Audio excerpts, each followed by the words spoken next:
Bangla Islamic TV. প্রতিদিন বাগানে ফুল ফুটে যায়, তোমার ইশারে ওই আকাশেতে মেঘ বয়ে যায়।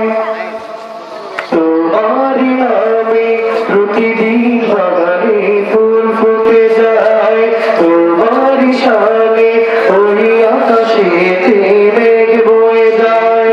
সে তোমার কেহ নয়, তুমি প্রভু, তুমি মালিক সুবহান। সে তোমার কেহ নয়, তুমি প্রভু, তুমি মালিক সুবহান। আল্লাহ মহান, আল্লাহ মহান, আল্লাহ মহান, আল্লাহ মহান, আল্লাহ মহান, আল্লাহ মহান, আল্লাহ মহান, আল্লাহ মহান।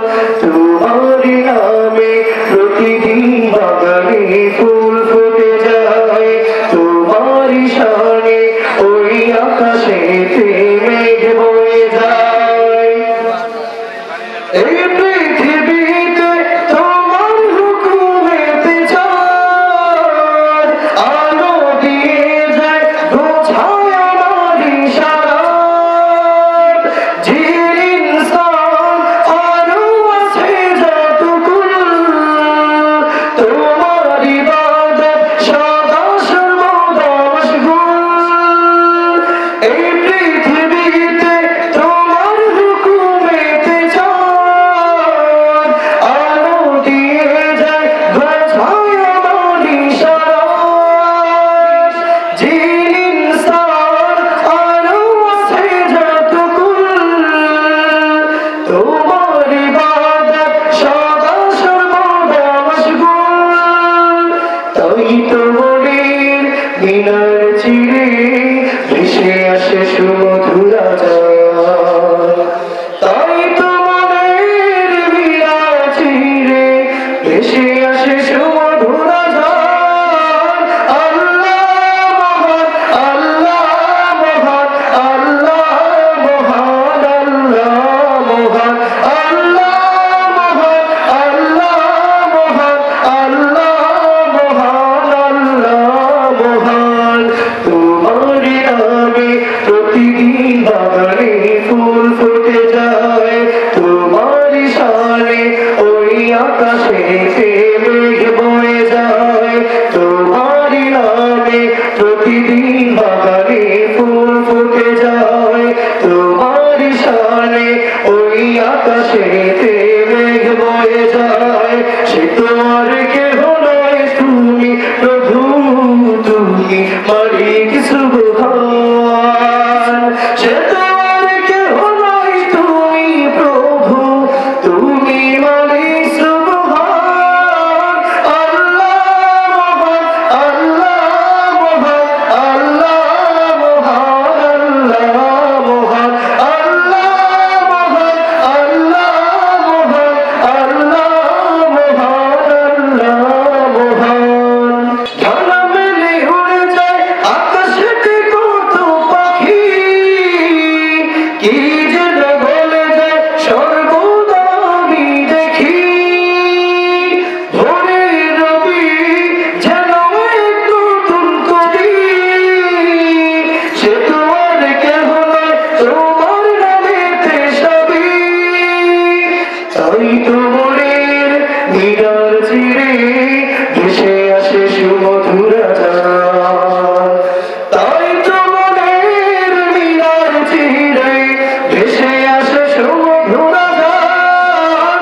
আল্লাহ মহান, আল্লাহ মহান, আল্লাহ মহান, আল্লাহ মহান, আল্লাহ মহান, আল্লাহ মহান, আল্লাহ মহান, আল্লাহ মহান, আল্লাহ মহান, আল্লাহ মহান, আল্লাহ মহান, আল্লাহ মহান। আলহামদুলিল্লাহ الحمد لله نحمده ونستعينه ونستغفره ونستهديه ونؤمن به ونتوكل عليه ونشكره ولا نكفره ونعوذ بالله من شرور أنفسنا ومن سيئات أعمالنا من يهده الله فلا مضل له ومن يضلله فلا هادي له ونشهد أن لا إله إلا الله وحده لا شريك له ونشهد أن سيدنا وسندنا وحبيبنا وحبيب قلوبنا وطبيبنا وطبيب ملجانا ومولانا محمد صلى الله عليه وسلم الذي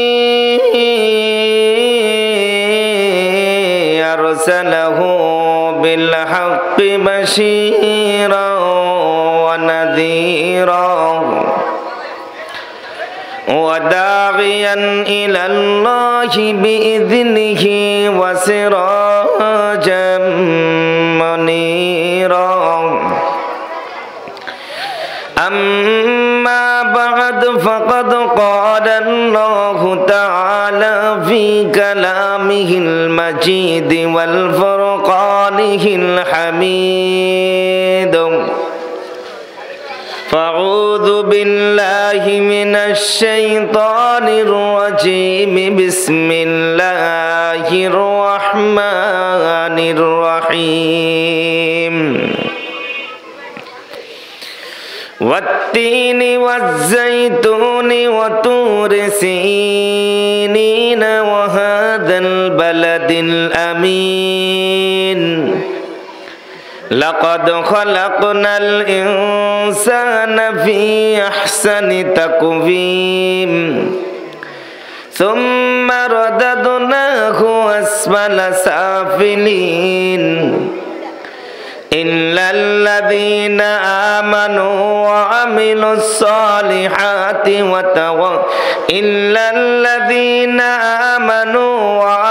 الصالحات فلهم أجر غير ممنون فما يكذبك بعد بالدين أليس الله بأحكم الحاكمين وقال سيدنا رسول الله صلى الله عليه وسلم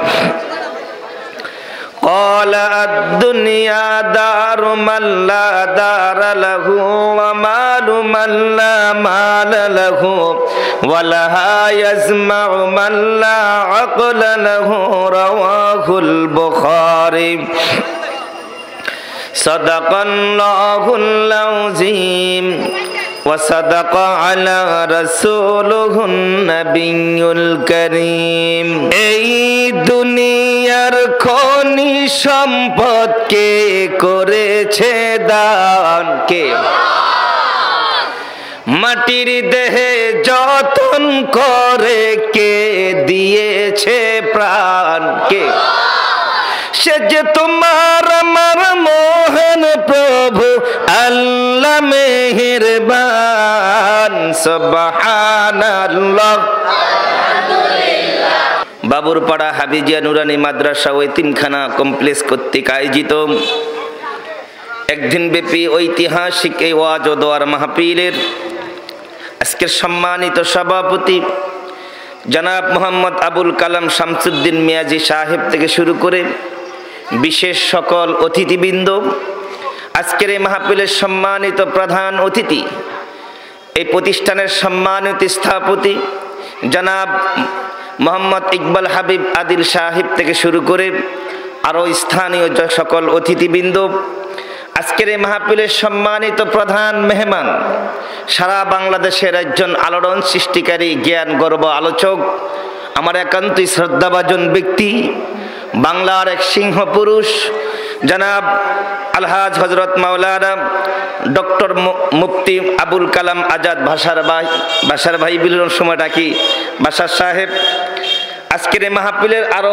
স্থানীয় বিচক্ষণীয় হযরত ওলামায়ে কেরাম, আমার পিতৃ সমতুল্য দাড়ি পাকনেওয়ালা সম্মানিত মুরব্বিয়ানে আযম, আমার হৃদয়ের টুকরা কলিজার টুকরা প্রিয় যুবক ভাইয়েরা, পদ্মার অন্তরালে শ্রদ্ধাশীলা আবেদা শাহেদা জাকেরা সম্মানিতা মা ও বোনেরা, আপনাদের প্রত্যেককে আমি আন্তরিকবাদ মোবারকবাদ ধন্যবাদ জানাচ্ছি। যেহেতু আপনারা সারাটা দিন খেতে খামারে রাস্তাঘাটে বিভিন্ন সেক্টরে বিভিন্ন কাজের মধ্যে নিয়োজিত থাকা সত্ত্বেও যেই মুহূর্তে আপনারা ঘুমাতে যাবেন, যেই মুহূর্তে আপনারা আপনাদের ক্লান্ত শরীর নিয়ে আরামের বিছানায় আরাম করতে যাবেন, ঠিক সেই মুহূর্তেই তো আল্লাহর কোরআনের বাণী, কোরআনের আলোকে মহান রবের রুবুবিয়াতের বাণী শুনবার জন্যে, মহান রবের শ্রেষ্ঠত্ব মহত্ব গৌরব আল্লাহর বড়ত্বের কথা শুনবার জন্যে সারাটা দিনের এই ক্লান্ত শরীর নিয়ে আপনারা এই ময়দানে এসে উপস্থিত হয়েছেন। তাই আমি আমার হৃদয়ের সবটুকু ভালোবাসা, একাগ্রতা, উদারতা, মহানুভবতা, হৃদ্রতাকে উজাড় করে দিয়ে আপনাদেরকে আমি অভিবাদন জানাচ্ছি, মোবারকবাদ জানাচ্ছি। পাশাপাশি সেই মহান রব্বুল আলামিনের দরবার শুকরিয়া আদায় করে নিচ্ছি, যিনি আল্লাহ সুবহানাহু ওয়া তাআলা আমাদেরকে এই দুনিয়ার সকল জায় ঝামেলাকে উপেক্ষা করে সুস্থ শরীরে, সুস্থ মস্তিষ্কে, সুস্থ জ্ঞানে এই দ্বীনি পরিবেশে এই জান্নাতের বাগানের ফুটন্ত ফুল হিসাবে যেই মনিব আমাদেরকে এখন এই মুহূর্তে এই ময়দানে ফুটিয়ে রেখেছে, আসুন সেই প্রভুর দরবারে আল্লাহর দেওয়া জবানটুকু একটু ছেড়ে দিয়ে সুউচ্চ আওয়াজে কালিমাতু শুকরিয়া আদায় করে পড়ি আলহামদুলিল্লাহ। মুখের সকল জড়তা, বক্রতা, অস্পষ্টতা, হীনমান্যতাকে পরিহার করে ও ভাই আল্লাহর দেওয়া জবানটুকু একটু ছেড়ে দিয়ে আসো না আল্লাহর বড়ত্বের বাণী আর একটু জোরে প্রকাশ করি। যারা আসতে পারে নাই তাদেরকে আমরা এই আল্লাহর শুকরিয়ার বাণী প্রকাশের মাধ্যমে এদের কাছে জানিয়ে দেই যে তোমাদের চাইতে আমরা কত ভাগ্যবান, তোমাদের চাইতে আমরা কত ভাগ্যবান। আমরা এই ময়দানে এসে আমরা আমাদের রবের বাণী শুনতেছি, যে রব্বুল আলামিন এখানে আমাদেরকে আসার সুযোগ দিয়েছে। আসুন সেই প্রভুর দরবারে জবানটুকু একটু খুলে দিয়ে চিৎকার দিয়ে আরেকটু সুউচ্চ আওয়াজে কালিমাতু শুকরিয়া আদায় করে পড়ি আলহামদুলিল্লাহ। সম্মানিত উপস্থিতি এবং সম্মানিত এলাকাবাসী, আমি এই মাহফিল থেকে আপনাদেরকে ধিক্কারের ভাষায় বলবো না, অভিশপ্তের ভাষায় বলবো না, ঘৃণার ভাষায় বলবো না, না না, উদারতা মহানুভবতার ভাষায় বলবো। কোরআনের মাহফিলে ছুটে আসো, নতুবা একদিন কাঁদবে। কসম আল্লাহর, যে আল্লাহর হাতে আবার জীবন, সেই মনিবের নামের কসম দিয়ে বললাম, নতুবা একদিন কাঁদবে।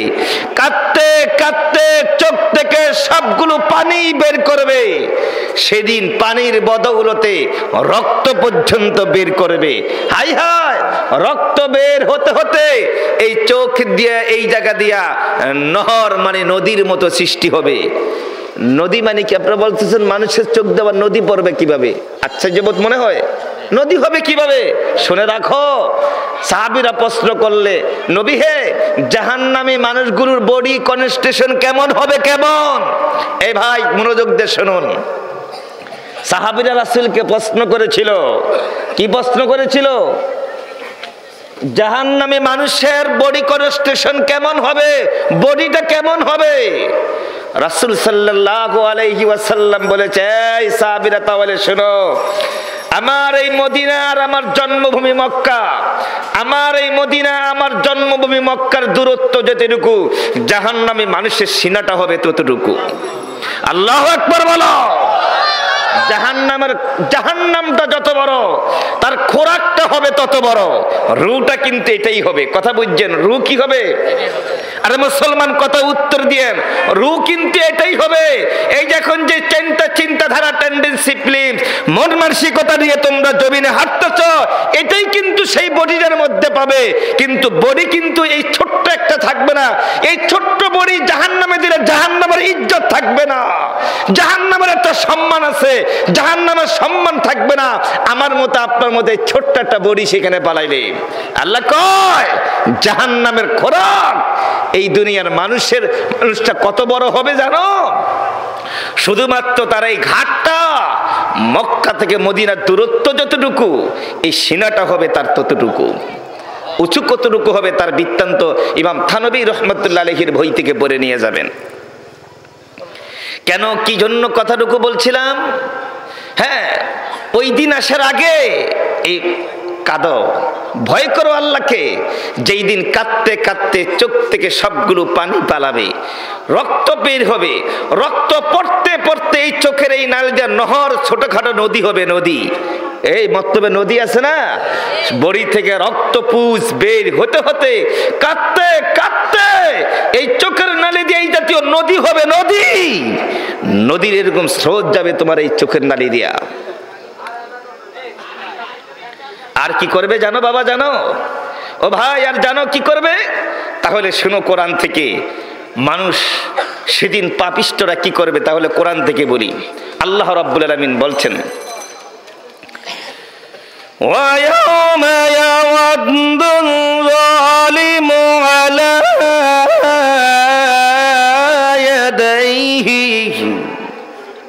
সেদিন জালেমেরা, পাপিষ্টরা, দুরাচারেরা, নিকৃষ্ট প্রকৃতির চরিত্রহীন লম্পটেরা, যারা নিজের নফসের খাইশিয়াতকে মিটাইবার জন্য এই দুনিয়ার টাটকা সুখগুলিকে আঁকড়িয়ে ধরেছে, ওরা সেদিন আফসোস করতে করতে, এই যে হাত দেখেন না, এই হাত দিয়ে নিজের গায়ের গোস্তগুলি পর্যন্ত ছিঁড়ে ফেলবে। আমি বলি নাই এ বাবা, কথা বলো না এরে বাবা, আমি বলি নাই তো। কোরআন কারীমের মধ্যে তার বৃত্তান্ত আল্লাহ টেনেছে। ওয়ায়াউমা ইয়াওয়াদ্দু যালিমু আলা ইয়াদাইহি, জালেমেরা তাদের হাত দিয়ে তাদের গায়ের গোস্তগুলি পর্যন্ত ছিঁড়ে ফেলবে আফসোস করতে করতে। কি করতে করতে? আফসোস, অনুতাপ, অনুশোচনা করতে করতে এই হাত দিয়ে তার গায়ের গোস্তগুলি পর্যন্ত ছিঁড়ে ফেলবে। কি অনুশোচনা? পরবর্তী আরেক জায়গায় বলছে, রুবামা ইয়াওয়াদ্দুল্লাযীনা কাফারু লাউ কানু মুসলিমিন।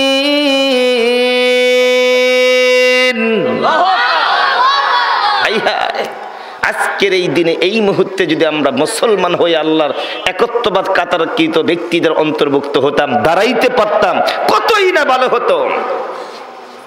ওই আগের আয়াতের আবার সেই অর্থের কাছে নিয়ে যায়। এরপরে তারা আফসোস করে কানবে, ইয়াকুলু ইয়া লাইতানি ইত্তাখাযতু মা'আর রাসূলি সাবিলা।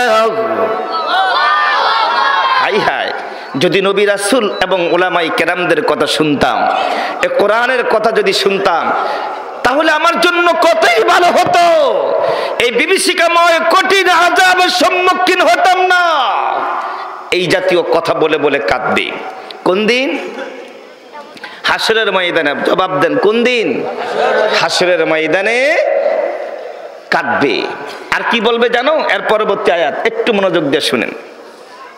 এর পরবর্তী আয়াত, এরপরে সে বলবে, ইয়া ওয়াইলাতা লাইতানি লাম আত্তাখিয ফুলানান খলিলা। হায় হায়, আমি যদি অমুককে বন্ধু রূপে গ্রহণ করতে না করতাম, যে বন্ধু আমি জেনে শুনে বুঝে যে বন্ধুর চরিত্র আমি আঁকড়িয়ে ধরেছি, আমি জানতাম এই বন্ধুটা নামাজ পড়ে না, আমি জানতাম এই বন্ধুটা গাঞ্জা খায়, আমি জানতাম এই বন্ধুরা পরের হক নষ্ট করে খায়, আমি জানতাম এই বন্ধুটা আমার আল্লাহরে ভালোবাসে না, আমি জানতাম এই বন্ধুটা আল্লাহর কোরআন পড়তে জানে না, আমি জানতাম এই বন্ধুটা আল্লাহর কোনো বিধিবিধান মানে না। হাই হায়, আমি নিজের স্বার্থের জন্য আমি নিজে তার থেকে বন্ধুত্ব করে কিছু স্বার্থ হাসিল করবার জন্য আমি যে তার চরিত্রবান হয়েছি, আমি যে তার রঙে রঙিন হয়েছি, আমি যে হলিউড আর বলিউড চরিত্রহীন পতিতালা নারীদের পোশাক পরেছি, হলিউড বলিউড চরিত্রহীন লম্পট যুবকদের পোশাক ধারণ করেছি, আমি যদি এদের আদর্শ না ধরতাম তাহলে আজকে না আমার এই কঠিন সম্মুখীন হতে হতো না। এই আফসোস করতে করতে হাত দিয়ে নিজের গায়ের গোস্তগুলি ছিঁড়ে ফেলবে। এই কোরআনের ভাষা, প্লিজ কথা বুঝুন। যদি উল্টা পাল্টা বলে থাকি ওলামায়ে কেরামদেরকে বলো আমাকে এখান থেকে বের করে দিতে। হাই হাই, আমি যদি অমককে বন্ধুরূপে গ্রহণ না করতাম। রাসূল সাল্লাল্লাহু আলাইহি ওয়াসাল্লাম আজকে জুমার আলোচনার মাঝে আমি হাদিসটি বলছি, আজকে জুমার আলোচনার মাঝে আমি হাদিসটি আমি জুমার খুতবাতে দাঁড়িয়ে পেশ করেছি।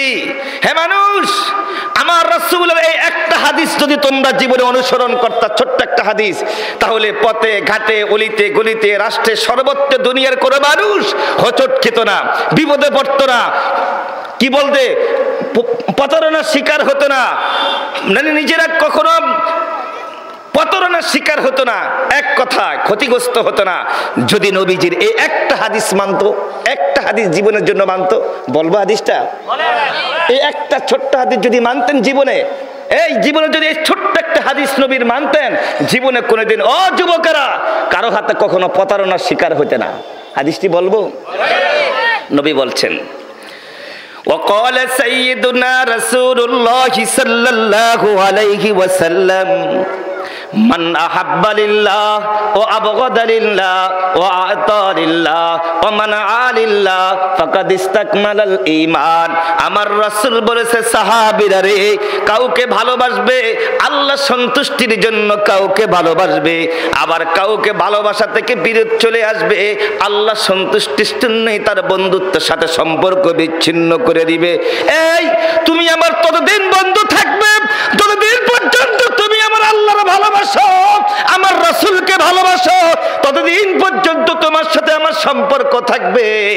এই তুমি যদি কারোর সঙ্গে লেনদেন করো তাকে দেখবে এই লেনদেন কি তো আমার এই পার্টনার ব্যবসায়ী আমার আল্লাহরে ভালোবাসে কিনা, আমার আল্লাহরে ভয় করে কিনা। আমার আল্লাহরে যেই ব্যক্তি ভয় করে ওই ব্যক্তি আমার আমানত মেরে খাইতে পারে না, ওই ব্যক্তি আমার সম্পদ মেরে খাইতে পারে না। যে ব্যক্তি আল্লাহর আমানত, আল্লাহ তো বিধানকে অক্ষুণ্ণ রাখে, আল্লাহ তো বিধান যে ব্যক্তি মানে ওই ব্যক্তি মানুষের বিধান মানুষের হক মেরে খাইতে পারে না। কথা বুঝেন না? যার অন্তরের মধ্যে আল্লাহর ভয় আছে, আল্লাহর ভয়, আল্লাহর হক যেই ব্যক্তি জমিনের মধ্যে পালন করে আদায় করে, এই ব্যক্তি দুনিয়ার মধ্যে মানুষের হক কখনো মেরে খেতে পারে না।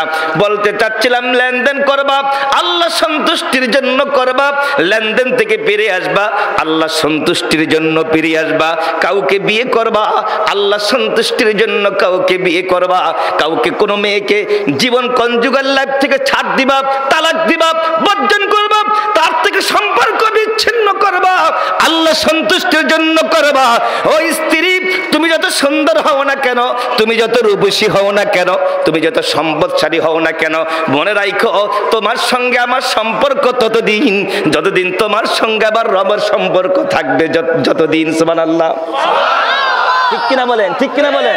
তোমার সঙ্গে আমার সম্পর্ক থাকবে ততদিন, আমার রবের সঙ্গে সম্পর্ক থাকবে তোমার যতদিন। এই যে হাদিসটি শেষ, হাদিসের অর্থ শেষ, মূল কথা হলো আল্লাহ সন্তুষ্টির জন্য কাউকে ভালোবাসবে, আল্লাহ সন্তুষ্টির জন্য কারোর সাথে ভালোবাসার সম্পর্ক বিচ্ছিন্ন করবে, আল্লাহ সন্তুষ্টির জন্য কারোর সঙ্গে লেনদেন করবে, আল্লাহ সন্তুষ্টির জন্য কারো থেকে লেনদেন থেকে ফিরে আসবে, আল্লাহ সন্তুষ্টির জন্য কাউকে বিয়ে করবে, আল্লাহ সন্তুষ্টির জন্য কাউকে তালাক দিবে। এই নীতিমালা, এই বিধিমালা যার দৈনন্দিন জীবনের সঙ্গে ওতপ্রোতভাবে জড়ানো থাকবে, আমার রাসূলের এই ছোট্ট একটা হাদিস এর দুনিয়ার মানুষ দুনিয়ার মধ্যে যে বাস্তবায়ন করলে আমি চ্যালেঞ্জ করে বলতে পারলাম আল্লাহর নামের কসম খেয়া যে দুনিয়ার মানুষ তাহলে ক্ষতিগ্রস্তের সম্মুখীন হতো না। ভাই কথা বুঝেন নাই? ঠিক কিনা? আল্লাহ সন্তুষ্টির জন্য যদি কাউকে ভালোবাসতেন তাহলে এই দুনিয়ার মধ্যে কি হতেন না? ক্ষতিগ্রস্ত হতাম না। ও ভাইরা আমার, বলতে চাচ্ছিলাম হাসরের ময়দানে মানুষগুলো কি বলবে? আফসোস করবে, সেই দিনটি 50,000 বছর লম্বা হবে। আল্লাহ তাবারক তাআলা কোরআন কারীমে সেই দিনের কথা বলে দিচ্ছে, ইয়াউমিন কানা বিকদারুহু 50 আলফ সানা, যেই দিনটি তোমাদের জন্য 50,000 বছর হিসেবে অপেক্ষা করতেছে, হাসরের ময়দান। অর্থাৎ হাসরের ময়দান দিনটা তোমাদের জন্য হবে এই দুনিয়ার দিনে 50,000 বছর। কত হাজার বছর? ও কাল্পনিক লাগে? আরে মুসলমান বলো, ও কাল্পনিক লাগে? এটা ও কাল্পনিক নয়। একটু মরে দেখো। তোমরা তো ভাবতেছো মৃত্যু তোমাদের অনেক দূরে। আল্লাহ ইকতারাবা লিন-নাসি হিসাবুহুম ওয়া হুম ফি গাফলাতিন মুরিদুন, অতি নিকটে, অতি কাছে তোমাদের হিসাব, অথচ তোমরা গাফেল। আজ মরো, কালকে তোমার অস্তিত্ব বিলীন। আজকে রাত থেকে তোমার অস্তিত্ব বিলীন। ভেবে দেখো, কিছু কথা নিজের বিবেককে প্রশ্ন করিও। এরে ভাইরা আমার, হাসরের ময়দানে মানুষগুলি কি বলবে দুনিয়ার এই আল্লাহর আযাব থেকে বাঁচার জন্য এই দুনিয়ার মধ্যে যারা সময় নষ্ট করেছ। এই কোরআনের মাহফিলে দাওয়াত দিচ্ছি, কোরআনের মাহফিল যারা বর্জন করেছ, বয়কট করেছ, হাসি তামসা হিসেবে গ্রহণ করে নিয়েছ, শোনো, এই কথাগুলো বলেই আমি আমার আলোচনার মূল ধারাতে চলে যাব। হাসরের ময়দানে মানুষ কত বড় বিপদের মধ্যে নিমজ্জিত হয়ে এই জাতীয় কথা বলবে। কথাগুলো একটু শান্ত শীতল মনে শোনার জন্য অনুরোধ করছি। সেদিন এই দুনিয়ার মানুষগুলো আল্লাহর আদালতে দাঁড়িয়ে বলবে, ইয়াওয়াদ্দুল মুজরিমু লাউ ইয়াফতাদি মিন আযাবি ইয়াওমাইযিন বিবানি,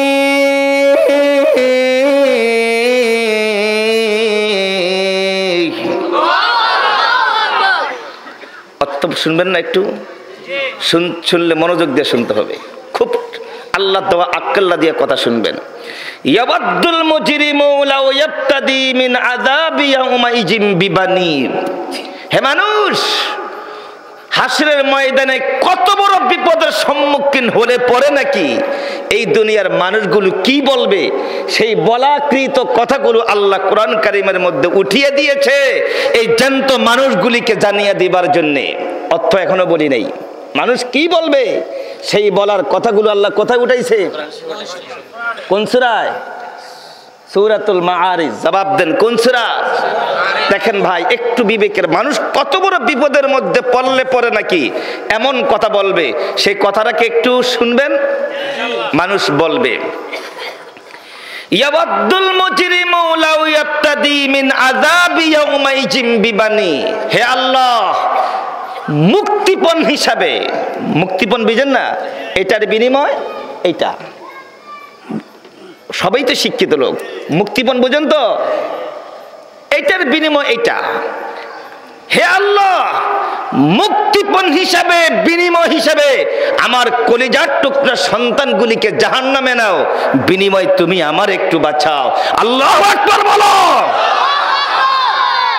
ভাই, মানুষ কত বড় বিপদের মধ্যে নিমজ্জিত হলে পরে নাকি এমন কথা বলবে, একটু বিবেকের প্রশ্ন করুন। এই কোরআনের ভাষায় বলছি, ইয়াওয়াদ্দুল মুজরিমু লাউ ইয়াফতাদি মিন আযাবি ইয়াওমাইযিন বিবানি, হে রব, আমার যে সন্তানগুলো আমার কলিজার টুকরা ছিল, যে সন্তান কাঁদলে আমি কাঁদতাম, যে সন্তান হাসলে আমি হাসতাম, যে সন্তান ছিল আমার কলিজার টুকরা, ব্লাড সম্পর্ক, হৃদয়ের সম্পর্ক, আত্মার সম্পর্ক, ওতপ্রোতভাবে তার সাথে আমার বড়ির সম্পর্ক, সেই সন্তানটাকে মুক্তিপণ হিসাবে জাহান্নামে নাও।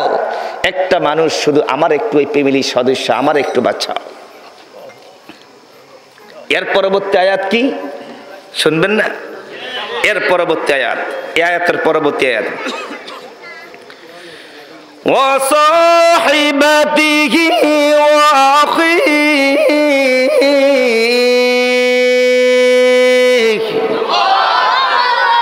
হে আল্লাহ, আমার ভাইগুলি যারা ছিল দুনিয়ায়, কি ছিল? এই দুনিয়ার মধ্যে ওয়াসাহিবাতিহি ওয়া আখি, হে আল্লাহ এই দুনিয়ার মধ্যে আমার ভাইগুলি যারা ছিল, আমার ভাইগুলিকে মুক্তিপণ হিসেবে জাহান্নামে নাও, বিনিময় তুমি আমার একটু বাঁচাও, বিনিময় তুমি আমার একটু বাঁচাও। যে ভাই এক ভাই বিপদে পড়লে আর এক ভাই বাস পাখির মতো উড়াল দিয়ে সেই বিপদের সহায়তা করার জন্য উড়াল দিয়ে চলে যায়, দেখছেন না? কারণ এখানে ভাইয়ের কথা উল্লেখ করলো কেন? ভাইয়ের মধ্যে যাদের ঘরের ভিতরে একত্রতা বোধ আছে, এই সম্পর্কটা এত গভীর, যার মায়া মমতাশীল ভাই আছে তারাই একমাত্র জানে একান্নভুক্ত ফ্যামিলির মধ্যে।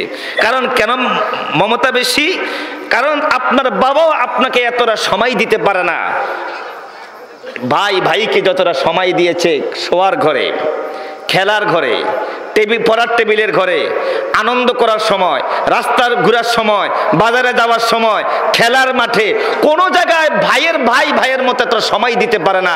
এক ভাই আর এক ভাইয়ের বিছানার ভিতরে যতটা সময় দিয়েছে, পড়ার টেবিলে যত সময় দিয়েছে, খেলার জায়গা যতটা সময় দিয়েছে, সুখ দুঃখের জায়গা যতটা সময় দিয়েছে, তার মাও তারা এতটা সময় দিতে পারে না ভাইকে যতটা সময় দিয়েছে। কথাটা কি বুঝাইতে পারছি? এই জন্য ভাইয়ের সাথে একটা নিবিড় সম্পর্ক থাকে।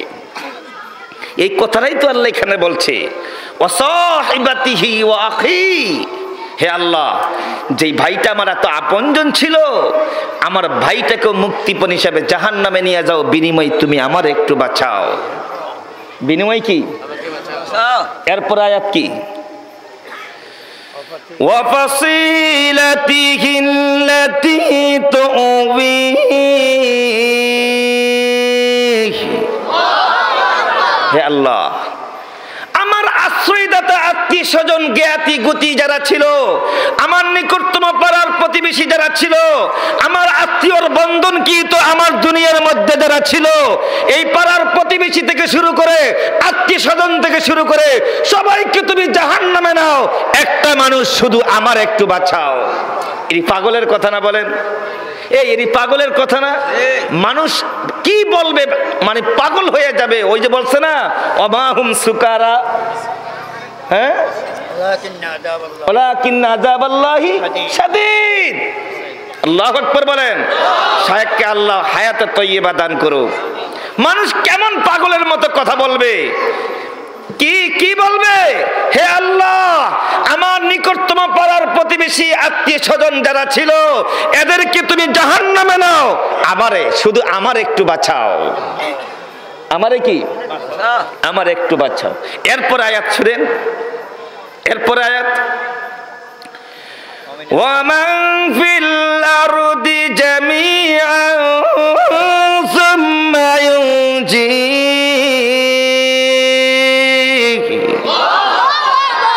হে আল্লাহ, হে আল্লাহ এই দুনিয়ার সমস্ত মানুষগুলিকে তুমি একত্রিত করে জাহান্নামে নাও, একটা মানুষ শুধু আমার একটু বাঁচাও। কি আশ্চর্য কথা!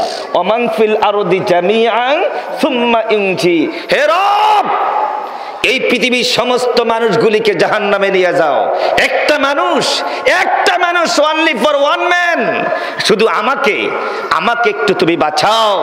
মানুষ কি পরিমাণ বিপদের মধ্যে নিমজ্জিত হলে পড়ে নাকি এমন কথা বলবে, হে আল্লাহ তুমি আমার একটু বাঁচাও। যখন সে জানতে পারবে আমার জাহান্নামের ঠিকানা মনে হয় চলে আসতেছে, আমার টিকিট চলে আসছে, ফেরেশতারা আমার জন্য অপেক্ষামান আছে, হুকুম পেলেই পিটাইয়া আমাকে জাহান্নামে ঢুকাবে, এই জাহান্নামে ঢুকার আগ মুহূর্তটা এই কথাগুলি বলবে। এরপরে আল্লাহ জবাব দিবে, তার কানে জবাব ছুটে মারবে, কাল্লা ইন্নাহা লাযা, চামড়া খুলে ফেলবো। কে কয়? নাকি সাহেব কি বলবে? কাল্লা ইন্নাহা লাযা, কখনো নয়, চামড়া খুলে ফেলবো, নতুন চামড়া গজিয়ে দেওয়া হবে। দুনিয়ার মধ্যে যারা বাটপারি করেছিলি, গাদ্দারি করেছিলি, অপরের চামড়া খুলবার জন্য রাস্তায় মিছিল করেছি, আজকের এই দিনে তোর চামড়া আমি আল্লাহ খুলে ফেলবো। আল্লাহর কথা, আল্লাহর কথা। কাল্লা ইন্নাহা লাযা নাজাতাল লিশাওয়া, নতুন চামড়া গজিয়ে দিব। ওয়ান্তাজুল ইয়াওমা আইয়ুহাল মুজরিমুন, এ পাপিষ্ঠরা, এ দুরাচারীরা, এ নিকৃষ্ট প্রকৃতির চরিত্রহীন চৈরাচার লম্পটেরা, আলাদা হয়ে যা, আলাদা হয়ে যা, আলাদা হয়ে যা। আর কি বলবে জানো? আল্লাহ তাজিরু ওয়াজিরাতু ওয়াজরা উখরা, দুনিয়ার মধ্যে একজনের পাপ আরেকজনের মাথার উপরে বর্তিয়ে বিচার করেছ, আজকে সেটা হবে না। তুই যেটা করেছ, যেই কামাই করেছ, প্রত্যেকটি কামাইয়ের কর্মফল একটা একটা করে ভোগ করার জন্য প্রস্তুতি নিয়ে যা। এটা আমার বাবার কথা নয়, আল্লাহর কোরআনের কথা। তারপরে কি হবে জানো বাবা, জানো? শুনো,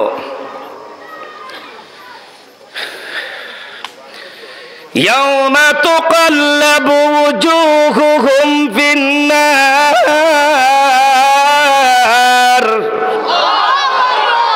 হৃদয়ের ভিতরে যখন আগুনের ছিটকা দেওয়া হবে, আগুন ধরিয়ে দেওয়া হবে তার কলিজার মধ্যে। ইয়াউমা তুকাল্লাবু ওজুহুহুম ফিন্নার, কলিজার মধ্যে যখন আগুন ধরিয়ে দেওয়া হবে, তখন কি বলবে জানো? ইয়াকুলু ইয়া লাইতানা সাদাতানা ওয়া কুবরানা ফাআদাল্লুনা সাবিলা। হে আল্লাহ, আমার পরবর্তী আবার বড় বড় লিডার যারা ছিল, অন্যায় করবার জন্য যারা আমার হাতে অস্ত্র দিয়েছিল, সুখ করবার জন্য যারা আমার হাতে পেন্সিল এবং ইয়াবা ট্যাবলেট ধরিয়ে দিয়েছিল, তার চাইতে বেশি সুখ করবার জন্য রাতের অন্ধকারে হোটেলের মধ্যে রূপসী নারী দিয়েছিল, তার চাইতে বেশি সুখ করার জন্য টাকার ভান্ডিল আমার হাতে দিয়েছিল, অবৈধ টাকা। হে রব, এই টাটকা সুখগুলি পাইয়া এই দুনিয়ার জীবনটাকে স্থায়ী জীবন মনে করেছিলাম। তোমার এই জাহান্নামের বার্তা যাওয়ার পরও আমি বয়কট করেছিলাম। প্রভু গো, আজকে আমার চাইতে দ্বিগুণ শাস্তি তাদেরকে প্রদান করো। বলবে কিনা হুজুর? রব্বানা ইন্না আতানা সাদাতানা ওয়া কুবরানা ফাআদাল্লুনা সাবিলা। আমি কি বানিয়ে বলেছি? উলামায়ে কেরাম সাক্ষ্য দেন, আমি কি বানিয়ে বলেছি? আল্লাহর কোরআনের কথা। আল্লাহু আকবার। আল্লাহর নাফরমান বান্দা যখন জাহান্নামের দিকে বাড়তে নিয়ে যাওয়া হবে, জাহান্নামের কাছাকাছি যখন চলে যাবে, ও দুনিয়ার মানুষ শুনে নিয়ে যাও, তখন তোমরা কি বলবে? ইদা উলকু ফিহা সামিউ লাহা শাহীকা ওয়া হিয়া তাফুর। জাহান্নামের বিকট আওয়াজ, গর্জন, হুঙ্কার, ধমক একটার পর একটা যখন বান্দার কানে আসতে থাকবে। কার ধমক? আরে বাবা, উত্তর দিতে কি লজ্জা হয়? জবাব দাও, কার ধমক? জাহান্নামের কিন্তু ধমক আছে। ভাই প্লিজ কথাগুলি শুনেন, জাহান্নামের কিন্তু ধমক আছে। আপনি দেখেন না, সাগরে কক্সবাজার গেছেন না, তারপরে কি কুয়াকাটা গেছেন না? আমি গেছি। 3 মাইল 4 মাইল দূর থেকে ঝড় তুফান হলে সাগরের হুঙ্কার, এই ঢেউর আওয়াজগুলো ঘুম করে উঠে। শুনছেন কিনা? এটা তো সামান্য ধমক, সামান্য। ইদা উলকু ফিহা সামিউ লাহা শাহীকা ওয়া হিয়া তাফুর। জাহান্নামের ধমক যখন বান্দা শুনতে পাইবে, জাহান্নামের হুঙ্কার যখন বান্দা শুনতে পাইবে, জিহ্বাটা তার বের হয়ে 1 হাত পর্যন্ত নাভির কাছে চলে আসবে। ভয়ের চোটে, ভয়ের চোটে। আল্লাহু আকবার বলো, আল্লাহু আকবার। ভয়ের চোটে জিহ্বাটা মুখ থেকে 1 হাত পর্যন্ত বেরিয়ে আসবে। এই 1 হাত বলতে দুনিয়ার আমার হাত নয়, ওই যে মক্কা থেকে মদিনা পর্যন্ত সিনাটা যত বড় হবে, বডিটা যত বড় হবে, হাতটাও তো তত বড় হবে, জিহ্বাটাও তত বড় হবে, শাস্তিটাও তো তত বড় হবে। আরে মুসলমান শুনে রাখো,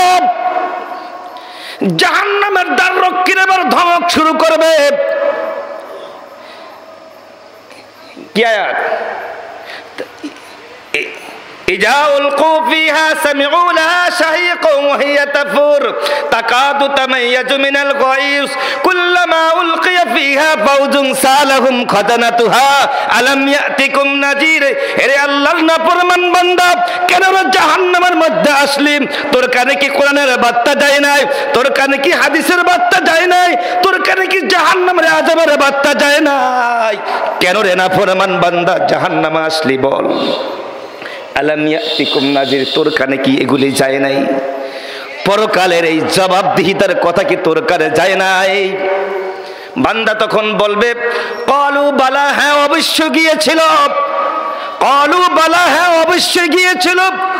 কদ জানা নাযির, আমরা জানতাম, আমরা বিশ্বাস করেছিলাম এই দুনিয়ার মোল্লারা, এই দুনিয়ার আমাদেরকে যে কাঠমোল্লা বলো, এই দুনিয়ার মোল্লারা দুনিয়া থেকে আমাদের টাটকা সুখগুলিকে কায়দা নিবার জন্য পরকালের ভয় দেখাইতো। আসো, পরকাল বলতে কিছুই ছিল না।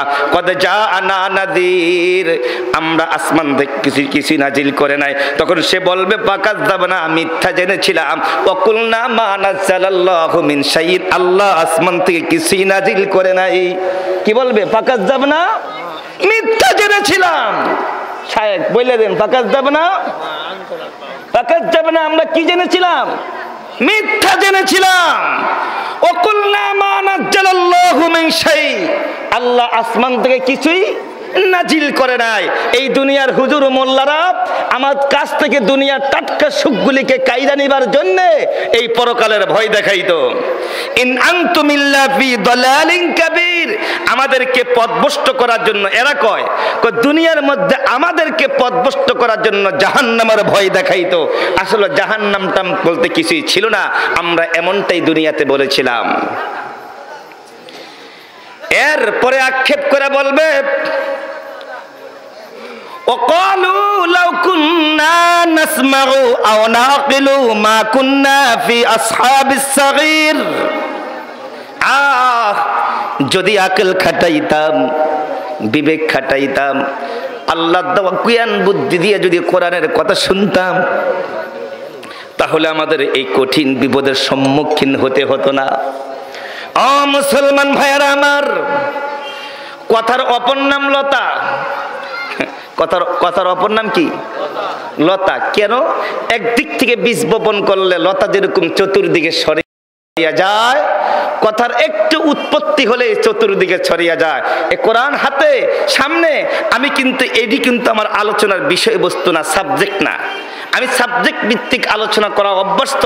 সেই সাবজেক্ট করা ভিত্তিক কথা বলবার জন্য আমি সূরা ৩ তেলাওয়াত করেছি। কোন সূরা? প্রিয় মুসলমান ভাইয়ারা আমার, আমি যে সূরাটি তেলাওয়াত করেছি এখন আর সেই সময় নাই সূরাটির নাজিলের প্রেক্ষাপট তৈরি করা, উপস্থাপন করা, নাজিলের কথা তৈরি করা, নাজিলের প্রাসঙ্গিক কর্মে তৈরি কথা না। শুধু এতটুকু বলবো গো, কোরআন কারীমের এই সূরাটুকু আমার রাসূলের মক্কা থাকারত অবস্থা আসমান থেকে আসমানের মালিক দুনিয়ার মানুষকে সতর্ক হওয়ার জন্য নাজিল করেছে। 114টি সূরার মধ্যে এই সূরাটির নাম্বার, সিরিয়াল নাম্বার হলো 95তম সূরা। কত নম্বর সূরা? 95তম সূরা। এই সূরাটির শুরুতেই আল্লাহ রাব্বুল আলামিন চারটি কসমকে একটা কথা বলেছে, কিছু কথা বলেছে। শুনতেছেন তো কথা? কয়টা কসম খাইছে?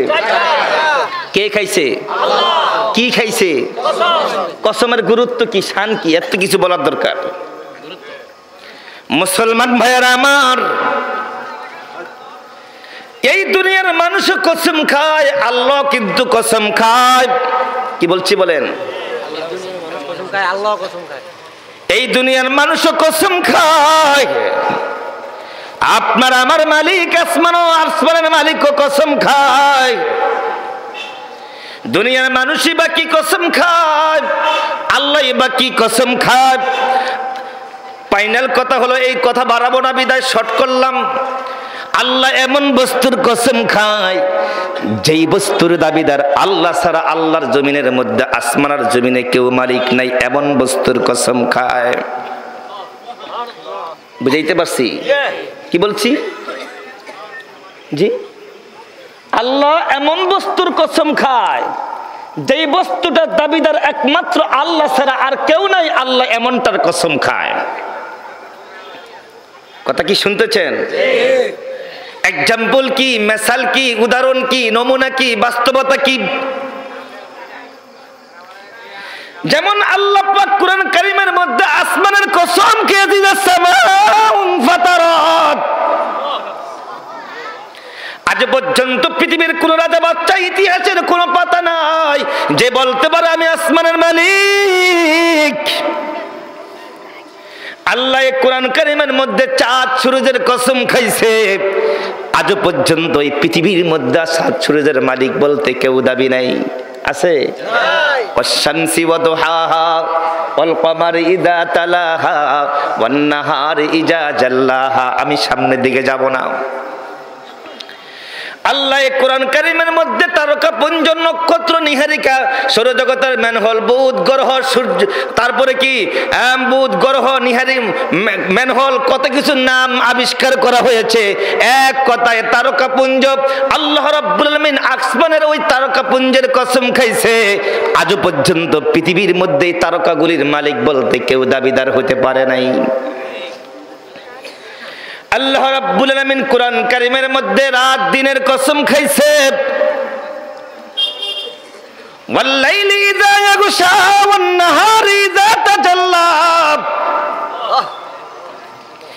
এই রাত আর দিনের মালিক বলতে দুনিয়ার কোন নিয়ন্ত্রণ করতে কেউ নাই।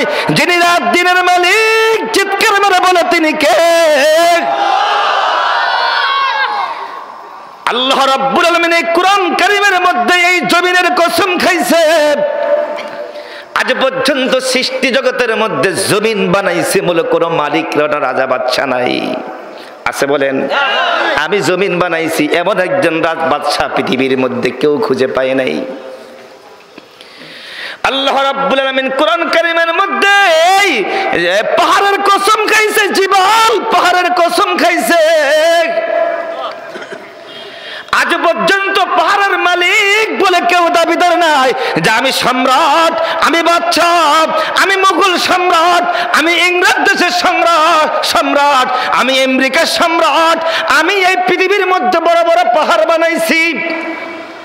একটা প্রমাণ পৃথিবীর কোন পুস্তকে দেখাইতে পারবেন না এই পাহাড় বানাইছেন কে? আল্লাহ। এই কোরআন কারীমের মধ্যে আমার আল্লাহ সেই পাহাড়ের কসম খাইছে। আল্লাহ রাব্বুল আলামিন কোরআন কারীমের মধ্যে সাগরের কসম খাইছে, সাগরের কসম। কিসের কসম? আজ পর্যন্ত পৃথিবীর কোন রাজা বাদশা বলতে পারে নাই এই পৃথিবীর মধ্যে আমি সাগর বানাইছি। বলছে এই নদী বানাইছি না রে বাবা না। যে আল্লাহ সাগর বানাইছেন, যে আল্লাহ এগুলির দাবিদার, তিনি এই কোরআন কারীমের মধ্যে ওই সাগরগুলির কসম খেয়ে কথা বলছেন। আল্লাহ রাব্বুল আলামিন কোরআন কারীমের মধ্যে সময়ের কসম খাইছে, সময়ের কসম। সময় তো শুধুমাত্র আল্লাহর হুকুমে নিয়ন্ত্রণ হয়। সময় মানুষের উত্থান পতনের খবর বলে দেয়।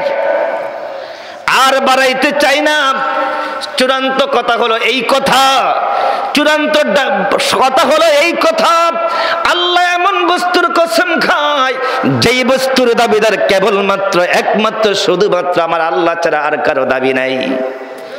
কথা বুঝাইতে পারছি? তাহলে মানুষ কসম খায় কার? মানুষ কসম খাবে কার?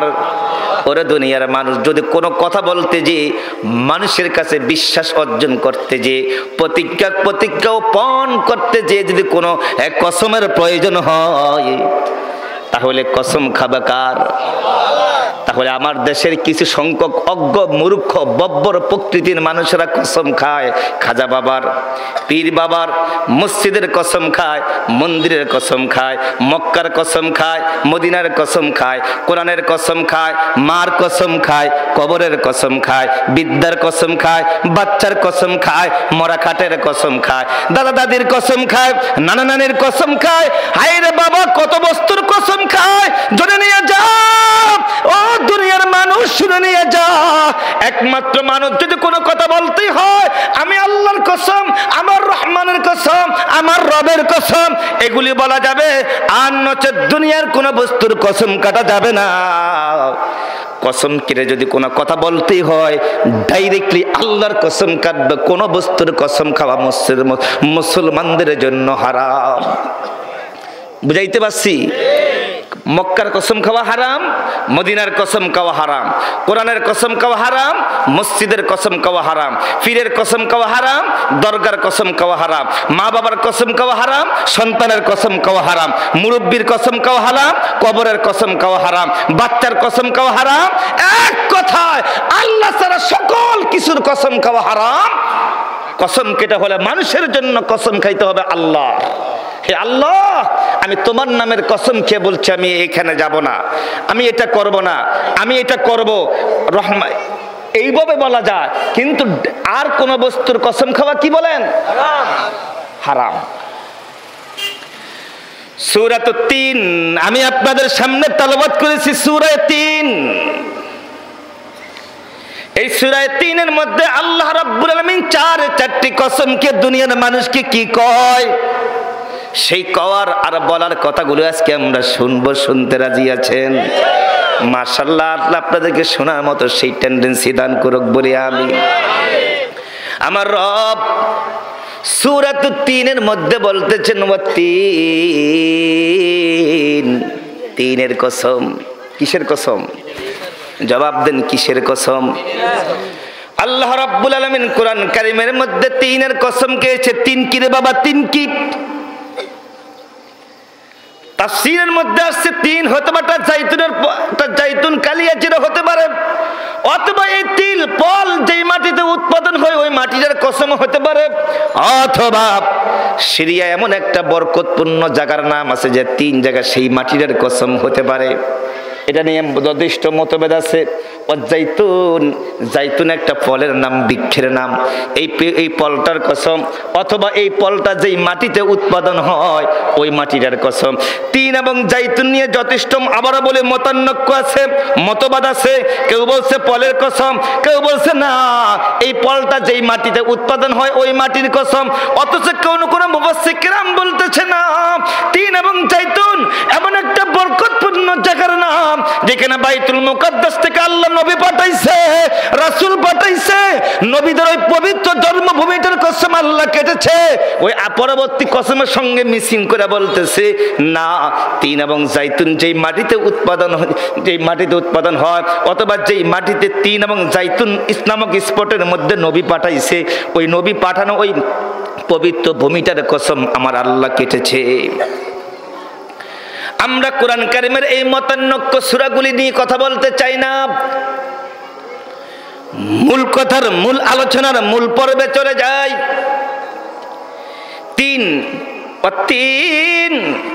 হোক সেটা কোন ফলের নাম, কোন ফলের নাম, ফুলের নাম, কোন বৃক্ষের নাম, কোন জায়গার নাম।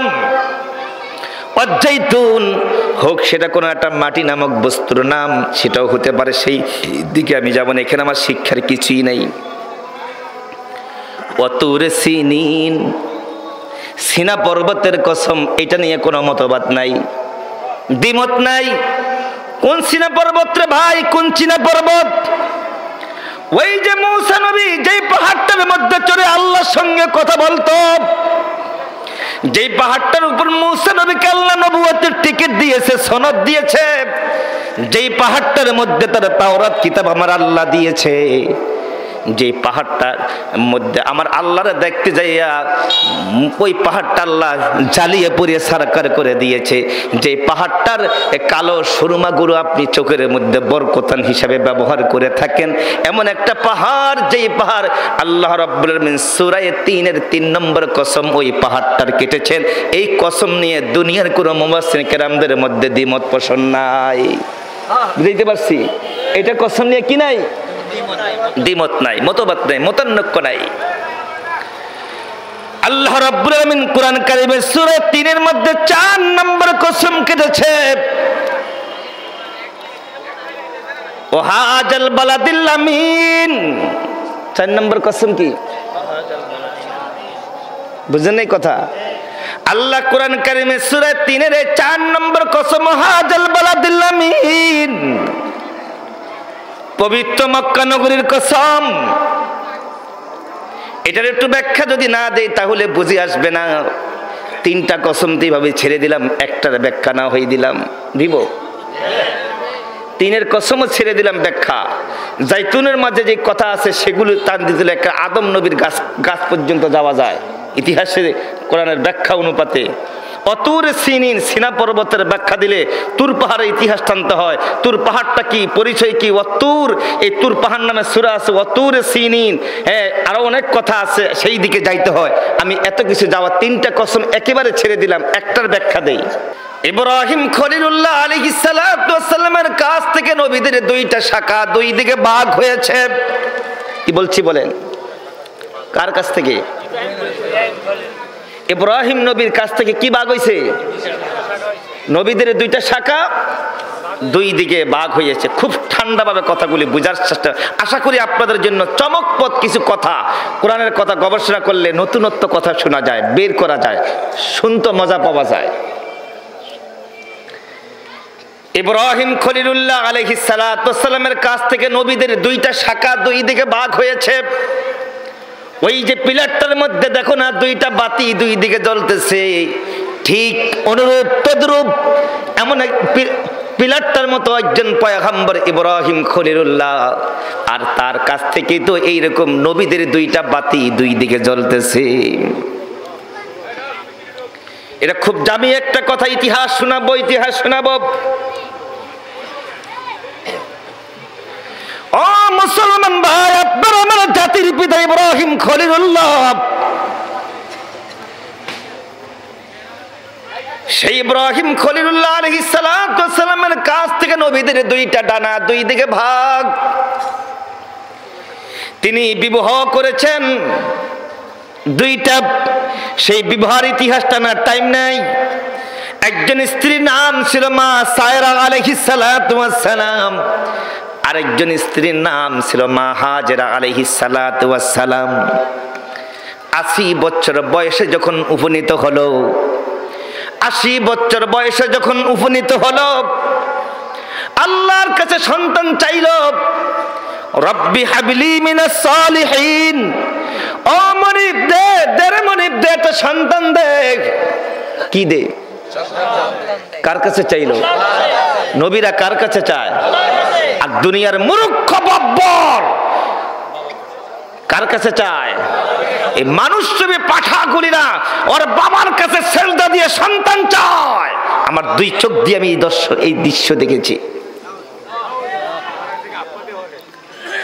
নবীরাদের সন্তান হইল, নবীরা আল্লাহর কাছে চায়।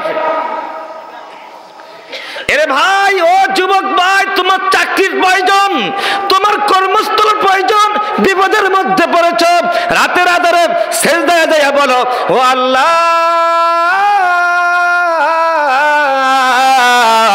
আমি না তোর গোলাম রে মনিব, তোর না সেজদা দিয়ে আমি চাইতেছি, খালি হাতে ফিরাইস না।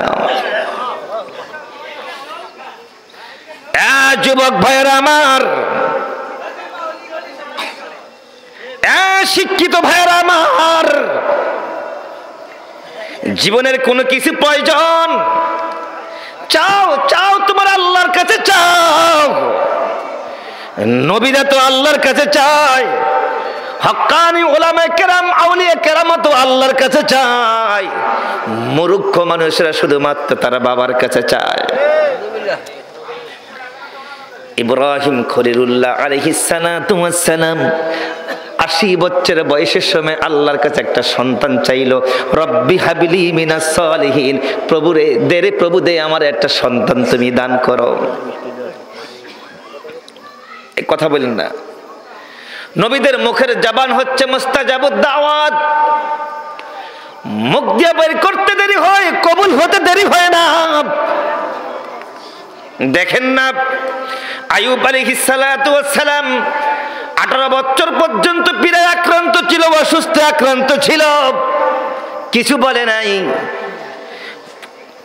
পোকায় খাইতে খাইতে যখন জিহ্বাটা ভিতরে পোকায় আক্রান্ত করেছে, আইয়ুব নবী আল্লাহর দরবারে দোয়া করতেছে, রব্বি আন্নী মাসানিয়াদ দুররু ওয়া আনতার আরহামুর রাহিমিন। এমনটা বলে না, দেরে আল্লাহ দে আমার ভালো করে দে, সুস্থ বানিয়ে দে, বাড়িঘর ধরে ফিরিয়ে দে, স্ত্রী ফিরিয়ে দে, রাজত্ব ফিরিয়ে দে। না, এমনটা দোয়া করে নাই। নবীদের দোয়া, ভালোবাসার দোয়া। আমরা তো আল্লাহর কাছে চাই, দেরি হইলে বকাঝকা করি। নবীরা কিন্তু না পারতে আল্লাহর কাছে চায় নাই, কারণ এটি ভালোবাসার লজ্জার ব্যাপার স্যাপার আছে। যার সাথে যার সম্পর্ক যত বেশি তার কাছে চাইতে পারে, এটা লজ্জার আবরণ আছে না। আইয়ুব আলাইহিস সালাতু ওয়াস সালাম তার মনিবের কাছে চায়, রব্বি আন্নী মাসানিয়াদ দুররু ওয়া আনতার আরহামুর রাহিমিন। রব্ব, 18 বছর পর্যন্ত কিরায় আক্রান্ত হয়েছি, পীড়ায় আক্রান্ত হয়েছি, অসুস্থ হয়েছি, একদিনের জন্য তোমার কাছে সুস্থতার জন্য আমি দোয়া করি নাই। ও মনিব, তুমি দেখতেছ পোকা খাইতে খাইতে পোকাটা আমার জিহ্বার মধ্যে লেগে যাচ্ছে, পোকাটা তো আমার জিহ্বার মধ্যে লেগে যাচ্ছে। আমি অসুস্থ, তুমি রহমান। শুধু এতটুকু বলতেছে, আমি অসুস্থ, তুমি রহমান। আল্লাহ ডাক দিয়ে বলতেছে, এই ফেরেশতা তাকিয়ে দেখ, আমার আইয়ুবের দিকে তাকিয়ে দেখ। 18 বছর পর্যন্ত পীড়ায় আক্রান্ত হলো, এখন কি বলতেছে? পোকারা যখন তার জিহ্বার মধ্যে আক্রান্ত করেছে, বলতেছে রব্বি আন্নী মাসানিয়াদ দুররু ওয়া আনতার আরহামুর রাহিমিন। আল্লাহ রহমতের দরিয়ার মধ্যে জোশ মেরে উঠলো, যা ফেরেশতারা যাও, জান্নাতের পোশাক পরে গোসল করে আমার আইয়ুবরে তার পূর্ণ জীবন দান করে দাও। তাই পেয়ে গেল, আল্লাহ থেকে তাই দান করলো। এই কথাটা অপশনাল কথা, আলোচনার বিষয়বস্তু নন। এই কারণে বলেছি, নবীরা কিন্তু না পারতে আল্লাহর কাছে চায় না, আর চাইলেও মনিব তাদেরকে ফিরায় না। এটা নবীদের শান। কথা বুঝছেন? নবীরা কথা বললে কি করে না, এটা নবীদের ইজ্জতের ক্ষতি হয়, নবীদের ইজ্জতের ক্ষতি হয়। এক কথায় আরেক কথায় নিয়ে যেতে হয়। মনে রাখবেন, হাসরের ময়দানে 4 প্রকার মানুষের ইজ্জত, মানে এরা বুঝাইতে চাচ্ছি ইজ্জতের কত দাম। কি বুঝাইতে চাচ্ছি? সম্মানের কত দাম। সম্মান দুনিয়ার মানুষে দেয়, আল্লাহ মানুষকে সম্মান দেয়। হাসরের ময়দানে 4 প্রকার মানুষকে আল্লাহ তাদের আমলনামা মিজানের পাল্লা উঠাবে না। কয় প্রকার? কোন কাফের মুশরিক বেঈমানদের আমলনামা আল্লাহ মিজানের পাল্লা উঠাবে না। খুব গুরুত্বপূর্ণ কথা। কাদের আমলনামা মিজানের পাল্লা উঠাবে না? মুশরিকদের আমলনামা কোথায় উঠাবে না? আর ইমানদার, স্বচ্ছ ইমানদার ব্যক্তির মধ্যে 4 প্রকার মানুষের আমলনামা মিজানের পাল্লা আল্লাহ উঠাবে না। কারণ কি? কারণ কি? তাদের আমলনামা যদি মিজানের পাল্লা উঠে, তাদের ইজ্জতের ক্ষতি হবে, সম্মানের ক্ষতি হবে।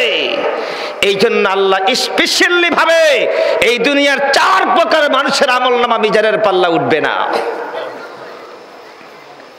1 নম্বরে নবী রাসূলদের আমলনামা মিজানের পাল্লা উঠবে না।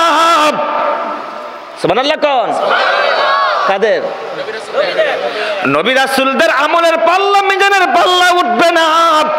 এতে নবীদের সম্মানের ক্ষতি হবে।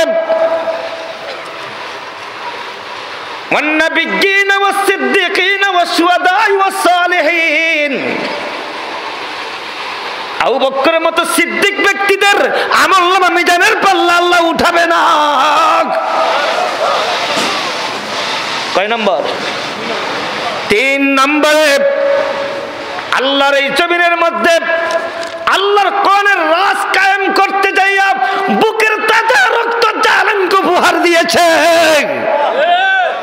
এই শহীদদের রক্ত মিজান, এই শহীদদের আমলনামা মিজানের পাল্লা উঠবে না।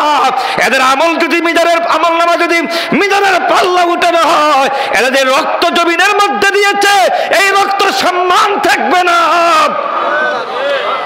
উলামায়ে কেরাম এই কোরআনের তাফসীর করতে যেয়ে বলতেছে না, হাসরের ময়দানে শহীদদের আমলনামা মিজানের পাল্লা উঠিয়ে আল্লাহ তাদেরকে লজ্জা দিবেন না।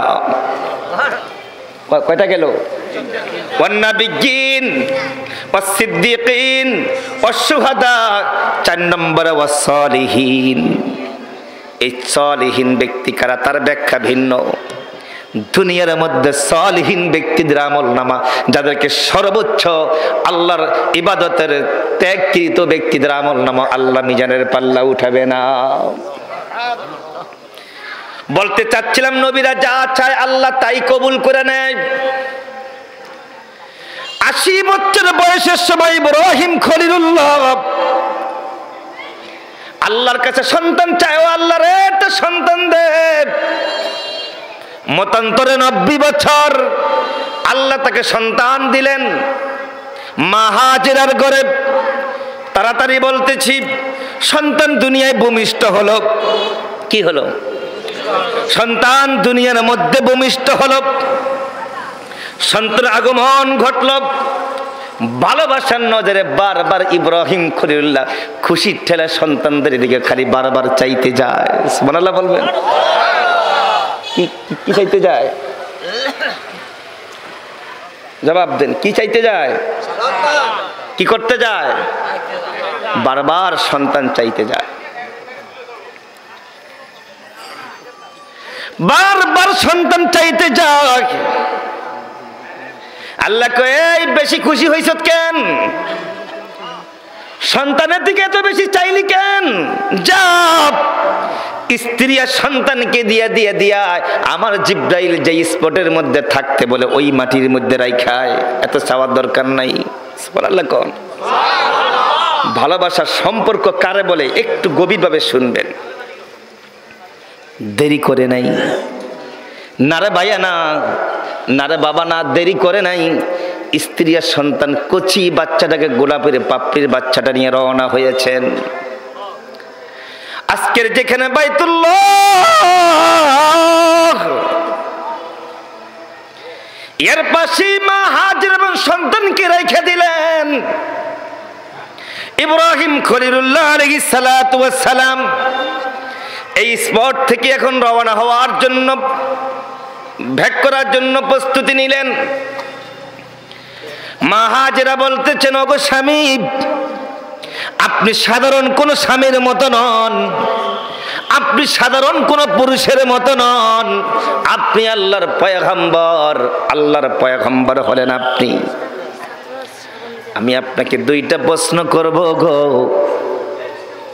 1 নম্বর প্রশ্ন, আপনি কি আমার প্রতি কোনো রাগ করে, অভিমান করে, গোসা করে এই মরুভূমির প্রান্ত পথে রেখে যান, না আল্লাহ আপনাকে আদেশ করেছে এই জন্য রেখে যান? 2টার কোনটা? শুধু একটা আমাকে বলে দিয়ে যান।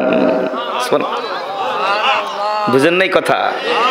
2টার একটা শুধু বলে দিয়ে যান।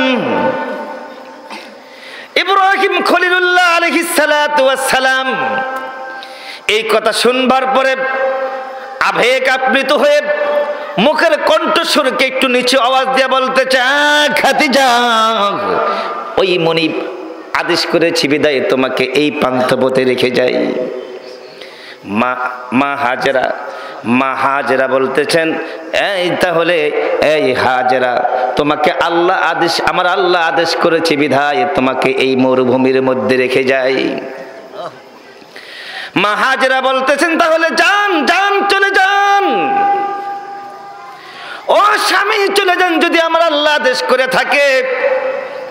আমার বিশ্বাস, যেই মনিব আপনাকে আগুনের কুণ্ডের মধ্যে বাঁচাইছে,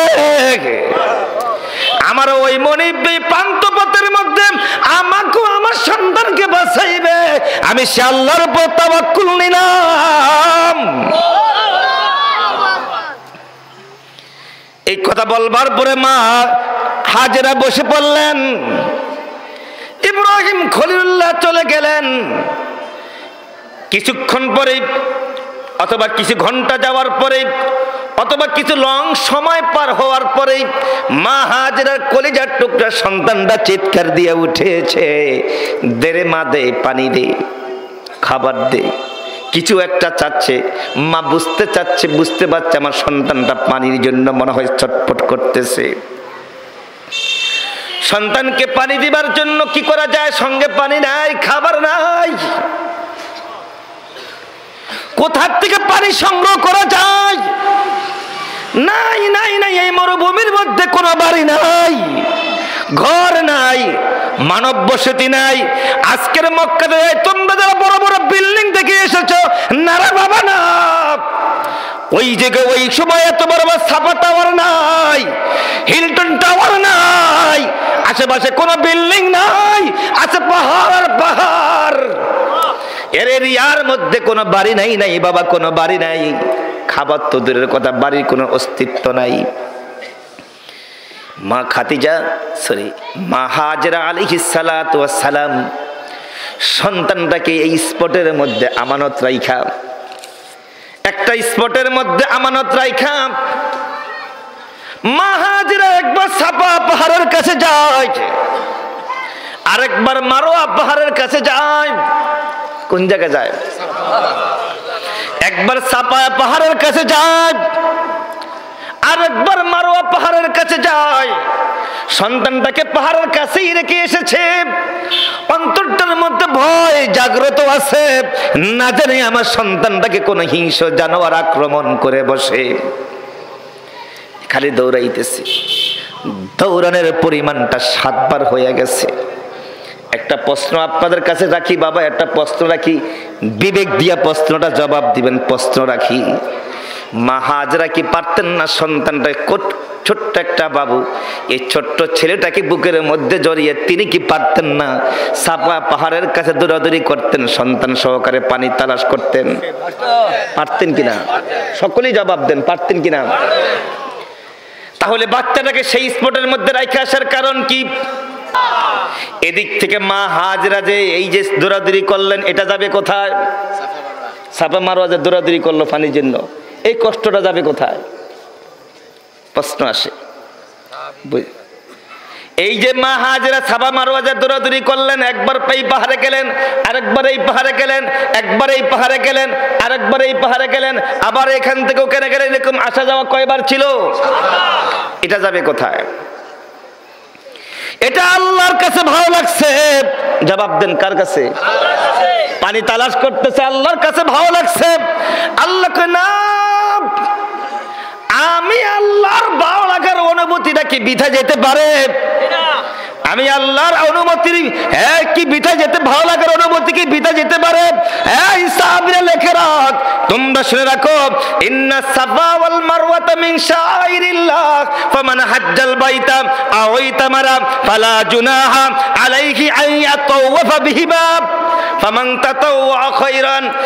এই ফেরেশতারা লেখে রাখ, কিয়ামত পর্যন্ত ইসমাইলের রূহানি সন্তানরা এই আরব দেশে যখন আসবে, এই পবিত্র ভূমিতে যখন আসবে, এই যে হাজেরা দৌড়াদৌড়ি করছে, এটা আমার কাছে ভালো লাগছে, আমার ভালো লাগার অনুভূতিটাই কিয়ামত পর্যন্ত ইবাদতের অন্তর্ভুক্ত হিসেবে গ্রহণ করে নিয়ে গেলাম।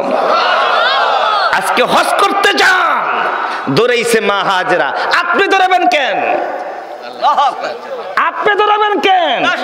আল্লাহর কাছে ভালো লাগছে, আল্লাহর ভালো লাগার অনুভূতিটাকে সারেন্ডার করে আমরা, ভালো লাগাটাকে আমাদের কাছে, আল্লাহর ভালো লাগার অনুভূতিটাকে আমাদের জন্য ইবাদত।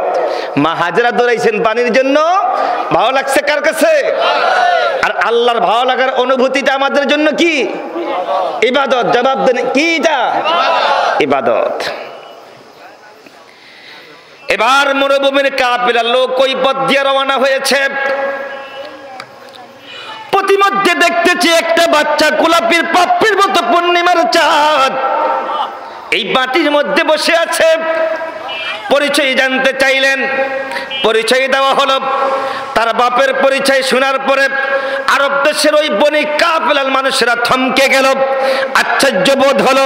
নবীর শাহ কথা শুনছি, ইব্রাহিম নবীর কথা শুনছি, নমরুদের কথা শুনছি, আজকে তার সন্তানের স্ত্রী এখানে বসে আছে। না, তাদেরকে ছাড়া যাব না, চলেন। কয় না, যাব না। তখন তারা কোন প্রতিজ্ঞা করে বসলো, আমরা আমাদের মাতৃভূমিতে যাব না, আপনার পাহারাদার হিসাবে এই মরুভূমির এই জায়গার মধ্যে থেকে যাব।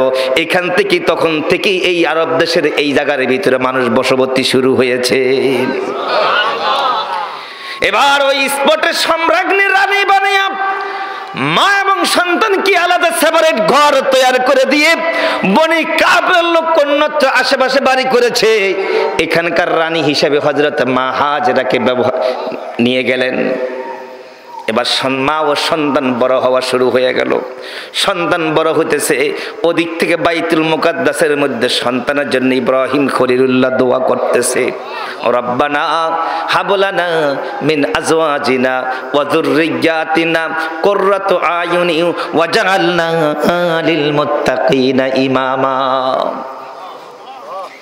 এই দোয়া কিন্তু ইব্রাহিম নবীর দোয়া। বারবার সন্তানের জন্য দোয়া চাচ্ছে। আল্লাহকে কেন এত বেশি দোয়া করস? কি কয়, এত দোয়া করো কেন? যা জবাই করে দিয়ে সুবহানাল্লাহ কর। দোয়া করতেছে কার কাছে? আল্লাহ কি কয়? দোয়া করতেছে, রব্বানা হাবলানা মিন আজওয়াজিনা, আল্লাহ আমার স্ত্রী আমার সন্তানকে তুমি হায়াত দাও, আমার চোখের পুতলি বানাও, মুত্তাকিদের ইমাম বানাও। হে আল্লাহ, আরো অনেক কথা এর মধ্যে লুকায়িত, মানে ঘুরিয়া গাড়িয়া কইতাছে। কার কাছে কয়? ঘুরিয়া গাড়িয়া কইতাছে, রব্বানা হাবলানা মিন আজওয়াজিনা ওয়া যুররিয়াতিনা কুররাতু আয়ুনি ওয়াজআলনা লিল মুত্তাকিনা ইমামা। এগুলি আল্লাহর কাছে দোয়া করতেছে। আল্লাহকে আমি বুঝি না? এর ইব্রাহিম আমি কি বুঝি না? এই জন্য দোয়া করতেছ, যা জবাই করে দিয়ে। দেরি করে নাই, দেরি করে নাই, আঙ্গিনার ভিতরে ছুরি নিয়ে রওনা হয়েছেন। মা হাজেরার বাড়ির কাছে চলে আসছেন। ঘরের দরজার মধ্যে সালাম বিনিময় করে বলতেছে, হাজেরা রে, এই সে আমার ইসমাইল দেখা রে। কই, এই যে ইসমাইল। বুকে জড়িয়ে নিলেন, একটু সাজিয়া দে রে, পোশাক পরাইয়া দে রে। মনিবের নির্দেশে মনিবের জায়গার স্পটের মধ্যে নিয়ে যাব, যেখানে মনিব আমাকে হুকুম করে ওই জায়গায় নিয়ে যাব। তাড়াতাড়ি বলতেছি, নিয়ে যাওয়া হলো। প্রতিমধ্যে ইব্রাহিম খলিলুল্লাহ সন্তানের সাথে নসিহত করতেছে, কথোপকথন করতেছে। এক পর্যায়ে বাবা ইব্রাহিম খলিলুল্লাহ সন্তানকে বলতেছে, ফালাম্মা বালাগা মাউসাইয়া, মানে ইব্রাহিম খলিলুল্লাহ যখন ইসমাইল নবী যখন একটা প্রাপ্ত বয়সে উপনীত হয়েছে। কোন বয়স? যখন তার বাবার কথা বয়স শুনবার মতো বুঝবার মতো বয়সে উপনীত হয়েছে। এরা হোক বালেক হোক একটা মিসিয়ত পূর্ণ বয়সে যখন পূর্ণ হয়েছে, তখন বলতেছে, ক্বালা ইয়া আবাতি ফাআল মা তুমার, ক্বালা ইয়া বুনাইয়া ইন্নী আরা ফিল মানামি আন্নী আযবাহুকা ফানজুর মাযা তারা। আল্লাহু আকবার। ওরে সন্তান, তুমি তো জানো আমি তোমার বাবা, আর নামও জানো ইব্রাহিম খলিলুল্লাহ। আমি পয়গম্বর, নবীরা কখনো মিথ্যা বলে না। আমি অধিষ্ঠিত হয়েছি, আল্লাহর পক্ষ থেকে আদেশ প্রাপ্ত হয়েছি। তোমাকে আমি আল্লাহর রাস্তায় জবাই করতেছি। আল্লাহর জানিয়ে দিতে চাই, তোমার চাইতে আবার রবের আমি কত ভালোবাসি। আল্লাহ আমাকে হুকুম করেছে তোমাকে জবাই করবার। বলো বাবা, বলো তোমার অভিমত কি, তোমার চিন্তাধারা কি, তোমার টেন্ডেন্সি কি, তোমার ফিলিংস কি, তোমার মন মানসিকতা কি। আমার এই কথার পাল্টা উত্তর কি, পাল্টা জবাব কি? আয় সন্তান, তুমি বলো, বলো বাবা, বলো তোমার জবাবটা কি। সন্তান বাবার এই প্রশ্নের উত্তরে যেই জবাবটুকু দিল, ধারাবাহিকভাবে আল্লাহ রাব্বুল আলামিন বাব্বাটা সেই সংলাপের কথা কোরআন কারীমের মধ্যে উঠিয়ে দিল। এবার সন্তান বলতেছে, ক্বালা ইয়া আবাতি ফাআল মা তুমার, এই বাবা দেরি করো কেন? তুমি আমাকে জবাই করে আল্লাহর পরীক্ষা দিবা, আমি জবাই হয়ে আমার আল্লাহর জানিয়ে দিব আমরা বাপ বেটা আমার আল্লাহরে কত ভালোবাসি। ও আল্লাহ তোমারে কত ভালোবাসি। একজনে জবাই করবে, আরেকজনে জবাই হবে রক্ত দিয়া, তুমি ছুরি চালিয়ে আল্লাহরে জানিয়ে দাও আমরা বাপ বেটা তোমারে কত ভালোবাসি। আমরা বাপ বেটা তোমারে কত ভালোবাসি। এরপরে বলতেছে সাতাজিদুনি ইনশাআল্লাহু মিনাস সাবিরিন। বাবা তুমি চিন্তিত হয়ো না, ঘাবড়িও না, পেরেশান করো না, আমি তোমার অবাধ্যতাকারী হব না। আমি সারেন্ডার, আত্মসমর্পণকারী একজন ধৈর্যশীল ব্যক্তির অন্তর্ভুক্ত আমারে খুঁজে পাইবা। তুমি ছুরি চালাইতে পারবে বটে, আমি নড়াচড়া পর্যন্ত করব না। চালাও বাবা চালাও, তাড়াতাড়ি ছুরি চালাও, বাব্বাটা বুঝিয়ে দিব আল্লাহরে তোমার কত ভালোবাসি। প্রতিমধ্যে ইবলিস শয়তান হাজির। ইসমাইল তুমি জানো তোমার বাবা তোমার জবাই করবার নিয়ে যায়। ইতিপূর্বে তো বাব্বাটা প্রতিজ্ঞা পণ করেই ফেলছে, করছে না? এখন ইবলিস এরপরে এসে হাজির। এখন কি কাজ হবে? ইমানের তেজস্বী আগুন ভিতরের মধ্যে জ্বলতেছে, বাব্বাটা হাজির। এক বাব্বাটা জবাইয়ের জন্য পরীক্ষা দিবার জন্য যাচ্ছে। ইবলিসে বলতেছে যাইস না, তোরে জবাই করে ফেলবি। পাথর মেরে দিলেন। যা, কি মারলেন? পাথর মারলেন। আরেকটু যাচ্ছে, ইসমাইল রে তোরে জবাই করবে, আবারও পাথর মারলেন। যা, চলে যা।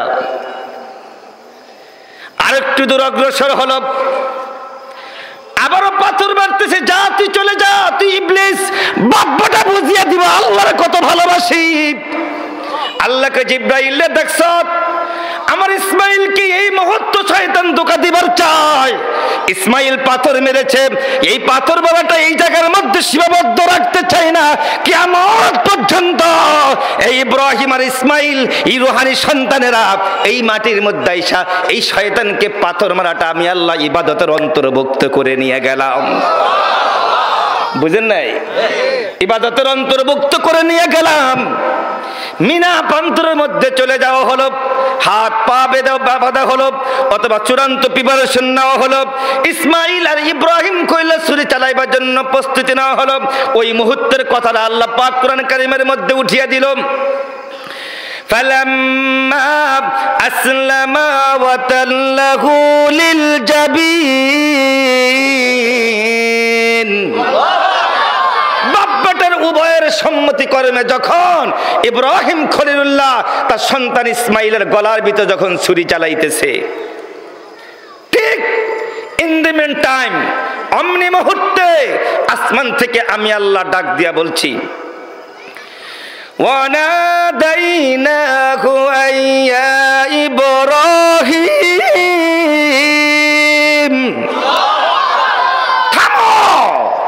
ইব্রাহিম থামো, ছুরি চালানো বন্ধ করো। জিব্রাইল বলতেছে বন্ধ করো। দুম্বা পেশ থেকে দুম্বা চলে আসছে। ইসমাইলকে সূরা তাফসীরের কিতাবের মধ্যে আসছে, আসমান থেকে জিব্রাইলের জীবনের সবচাইতে দ্রুত গতিতে তিনবার এই জমিনে আগমন করেছে। একবার হচ্ছে ইউসুফ নবীকে যখন তার ভাইয়েরা কূপের মধ্যে পালিয়েছে, ইউসুফ নবী কূপের তলদেশে যেতে হাজির, আসমান থেকে জিব্রাইল তার তলদেশে তার হাতের হাত পাততে দেরি হয় না। আরেকবার হচ্ছে ইব্রাহিম নবীকে যখন আগুনের মধ্যে পালাইছে, আগুনের কুণ্ডলীর পড়তে দেরি, ইব্রাহিম খলিলুল্লাহ জিব্রাইল আলাইহিস সালাতু ওয়াস সালাম এক তাৎপর দিয়ে আগুনের গতিবেগকে স্তব্ধ করে দিতে দেরি হয় না। আরেকটা জিব্রাইলের আসমান থেকে দ্রুত গতিতে আগমনের বার্তা হচ্ছে, আল্লাহর আদেশ পাতে দেরি, জান্নাত থেকে দুম্বা এনে ইব্রাহিম নবী ছুরির নিচে দিতে দেরি হয় নাই। ইব্রাহিম নবী বলতেছে, জিব্রাইল বলতে আল্লাহু আকবার, আল্লাহু আকবার, আল্লাহু আকবার। কে বলতেছে? কি বলতেছে? আল্লাহু আকবার, আল্লাহু আকবার।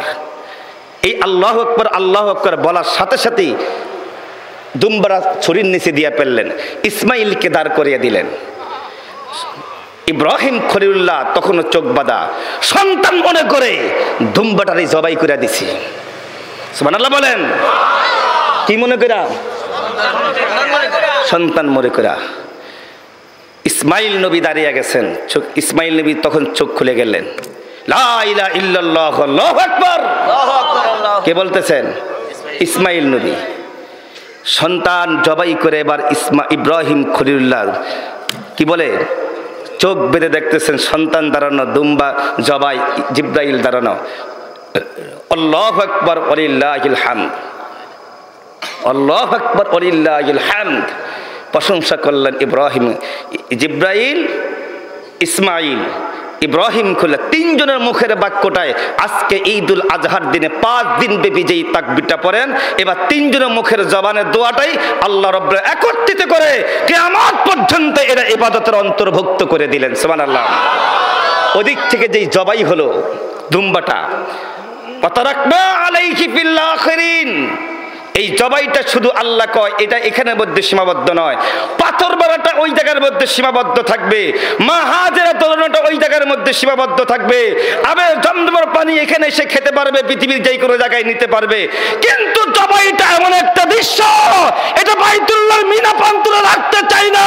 কিয়ামত পর্যন্ত অলিতে গলিতে, আনাচে কানাচে, সর্বত্র প্রত্যেকটি মুমিনের করে এই দুম্বার গোশত বন্টন চলে যাবে কোরবানির মাধ্যমে। এটা আমি তোমাদের জন্য এই রসদটাকে ওয়াজিব বানিয়ে দিলাম। সুবহানাল্লাহ। আল্লাহ সন্তুষ্ট হয়ে কি বললেন? অবশ্যরনাহু বিইসহাক। এই কোরবানির পরে ওই যে আরো স্ত্রী ছিলেন মা সায়রা, কি স্ত্রী ছিল? এবার তার ঘরে আরেকটা সন্তানের সুসংবাদ দিয়ে দিলেন। সুবহানাল্লাহ। সন্তান এখন কয়জন হলো? একজন মক্কা জবাইয়ের মাধ্যমে, পরীক্ষার মাধ্যমে হয়ে গেল। আরেকজন এই সুসংবাদটা আল্লাহ ওহীর মাধ্যমে জানিয়ে দিলেন। এই শোনো, ওই যে বাইতুল মুকাদ্দাসে যে স্ত্রী রেখে আসছো না, হ্যাঁ, ওই স্ত্রী গর্ভ সন্তান চলে আসছে। সুবহানাল্লাহ বলবেন, সুবহানাল্লাহ বলবেন। এবার দুই স্ত্রী ঘরে কি আসলো? এই শুনেন, এই যে আলোচনা এতক্ষণ পর্যন্ত যাই চিল্লাইছি, এখন হলো মজা। এখন কি? এই এখন হলো আলোচনার মগজ। এই শুনেন, একটু প্রত্যেকে মনোযোগ দিয়ে শুনেন। মুসলমান ভাইয়েরা আমার, ইব্রাহিম খলিলুল্লাহর কাছ থেকে নবীদের দুইটা শাখা, দুই দিকে ভাগ হয়েছে। তার দুইজন স্ত্রী ছিলেন, একজন মা হাজেরা, একজন মা সায়রা আলাইহিস সালাতু ওয়াস সালাম। মা হাজেরা করে ইসমাইল, আজকের যেখানে যে ইতিহাস টান দিলাম, ওই দিক থেকে বাইতুল মুকাদ্দাসের সন্তান জন্ম হলো ইসমাইল। মা সায়রার ঘরে কোন সন্তান? ইসহাক নবী। মূল কথা হলো এই কথা, ওই বাইতুল মুকাদ্দাসের দ্বিতীয়বার যে সন্তান, দ্বিতীয় স্ত্রী ঘরে জন্ম হলো মা সায়রা ঘরে ইসহাক নবী। ওই ঘর থেকে 70,000 নবী আল্লাহ প্রেরণ করেছে ওই বাইতুল মুকাদ্দাসে ইসহাক নবীর বংশ থেকে। ইন্না আওহাইনা ইলাইকা কামা আওহাইনা ইলা নূহি ওয়ান নাবিয়্যিনা মিন বাদিহি ওয়া আওহাইনা ইলা ইব্রাহিম ওয়া ইসমাঈল ওয়া ইসহাক ওয়া ইয়াকুব ওয়াল আসবাত ওয়া ঈসা ওয়া আইয়ুব ওয়া ইউনুস ওয়া হারুন ওয়া সুলাইমান وآتينا داود زبورا ورسلا قد قصصناهم عليك من قبل ورسلا لم نقصصهم عليك وكلم الله موسى تكليما। এইরকম ভাবে ঈসা নবীর, ইসহাক নবীর বংশ থেকে একজন দুইজন পয়গম্বর নয়, 70,000 নবী আল্লাহ রাব্বুল আলামিন ইসহাক নবীর বংশ থেকে এই বাইতুল মুকাদ্দাসে আল্লাহ প্রেরণ করেছে। আর 70,000 নবী সর্বশেষ নবী যিনি, তিনি হচ্ছেন ঈসা আলাইহিস সালাতু ওয়াস সালাম। সুবহানাল্লাহ বলতে পারেন। ইসহাক নবীর বংশ থেকে সর্বশেষ নবী আসছেন 70,000 নবীর সিঁড়ি পার হয়ে। সর্বশেষ নবীর নাম কি? ঈসা নবী। জবাব দেন, কোন নবী? এদিক থেকে বাইতুল্লাহর মধ্যে যে ইসমাইল নবীর বসবাস, ওই দিক থেকে ইসহাক নবীর বংশের ভিতরে সর্বশেষ নবীর আগমন আসা পর্যন্ত 3,500 বছর পার হয়ে গেছে। কত বছর? কোন নবী থেকে? ইসহাক নবীর বংশ থেকে সর্বশেষ নবী কোন নবী? ঈসা নবী। এর বয়সটা কত ছিল? 3,500 বছর পার হওয়ার পরে কোন নবী আসছে? ঈসা নবী, মা মারিয়ামের সন্তান। কথা বুঝতেছেন? কত বছর ভিতরে? ইসহাক নবীর বংশ থেকে সর্বশেষ নবীর বয়স কত? 3,500 বছর। কথা বুঝছেন? জি। ওই দিক থেকে ইসমাইল নবী যে মক্কাতে বসবাস, তার বংশে নবী কত হাজার হইব? জি জানেন? ইসমাইল নবীর বংশের ভিতর কত হাজার নবী আসছে? 70,000। ও মুসলমান ভাইয়েরা আমার, ইসমাইল নবীর বংশের মধ্যে 4,000 বছর পার হয়ে গেল। কত হাজার? ইসমাইল নবীর বংশের মধ্যে এবার 4,000 বছর পার হয়ে গেল এই বাইতুল্লাহর মধ্যে। এই 4,000 বছরের মধ্যে আর এমন কোন নবী, বেশি নবী নয়, একজন পর একজন, ওয়ানলি পর ওয়ান, 4,500 বছর বংশের মধ্যে একমাত্র কেবলমাত্র একজন পয়গম্বর এই ইসমাইল নবীর বংশের মধ্যে আল্লাহ রাব্বুল আলামিন এই মক্কার মধ্যে প্রেরণ করেছে। তিনি কোন নবী? তিনি বিশ্ব নবী। তিনি কোন নবী? তিনি দুই জাহানের নবী। তিনি কোন নবী? সমস্ত নবীদের নবী মুহাম্মদ আরবি আশরাফুল আম্বিয়া মুহাম্মদ রাসূলুল্লাহ সাল্লাল্লাহু আলাইহি ওয়াসাল্লাম। ইসমাইল নবীর বংশ থেকে আমার নবীর বংশের মধ্যে এরকম 4,000 বছর পার হয়ে গেছে। এই 4,000 বছর পরে একজন নবী এই মক্কার মধ্যে এসেছেন। এই হুদুদুল হারামের মধ্যে কোন নবীর আগমন নাই। একজন নবী, তিনি হচ্ছেন আমার আপনার নবী। এই নবী যেই ভূমিতে আগমন করেছেন, এই নবী যেই ভূমিতে জন্মগ্রহণ করেছেন, এই ভূমির শান অনেক বড়, এই ভূমির মর্যাদা অনেক বড়। আল্লাহ তাবারক তাআলা সূরা 3 এর মধ্যে ওয়াহাদাল বালাদিল আমিন বলে এই মক্কা নগরীর কসম কেটেছেন। লা উকসিমু বিহাদাল বালাদ ওয়া আনতা হিল্লুম বিহাদাল বালাদ। এই পবিত্র মক্কা নগরীর কসম আল্লাহ রাব্বুল আলামিন সূরা 3 এর 4 নম্বর কসমের মধ্যে বলতেছেন। এই 4টি কসম খেয়ে আল্লাহ কি কয়? এই শুনেন, এই 4টি কসম খেয়ে আল্লাহ কি কয়? লাকাদ খলাকনাল ইনসানা ফি আহসানি তাকওয়িম। আমি মানুষকে সবচাইতে সুন্দর করে অবসুরত দিয়ে, আকৃতি দিয়ে, গঠন প্রণালী দিয়ে দুনিয়ার মধ্যে মানুষ সবচাইতে সুন্দর করে বানাইছি। সুবহানাল্লাহ। কি বানাইছি বলেন? আমি মানুষকে সবচাইতে সুন্দর করে বানাইছি। ওয়ালাকাদ কাররামনা বানি আদম। আমি মানুষকে সবচাইতে সম্মান ও ইজ্জত দিয়ে বানাইছি। আমি মানুষকে সবচাইতে দামি আমার সৃষ্টি জগতের মধ্যে মানুষ বানাইছি। ও দুনিয়ার মানুষ, তোমাকে তো আল্লাহ জাহান্নামে বানাইবার জন্য বানাই নাই।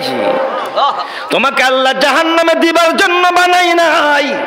তোমার কর্মের কারণেই তো আল্লাহ কি বলে জাহান্নামে দিবে। এই পৃথিবীর মানুষের চাইতে আসমানের ফেরেশতার মূল্য বেশি না। ও মানুষ, তোমার চাইতে মূল্য বেশি আসমান জমিনের মধ্যে কোনো সৃষ্টি জগতের বস্তুর মূল্য নয়। আসমানের ফেরেশতা তোমার চাইতে সুন্দর নয়। সাগর তলদেশের পানি তোমার চাই কোনো প্রাণী তোমার চাইতে সুন্দর নয়। গাছ গাছরে কোনো পাখালি তোমার চাইতে সুন্দর নয়। আমার আল্লাহ কয় দুনিয়ার মানুষে আমি আল্লাহ এই 4টি কসমকে তোমাদেরকে জানিয়ে দিলাম। দুনিয়ার মধ্যে ও মানুষ, তোমারে আমি সবচেয়ে সুন্দর করে বানাইছি। সুন্দর মানুষটাকে জাহান্নামে দিবার জন্য বানাই নাই।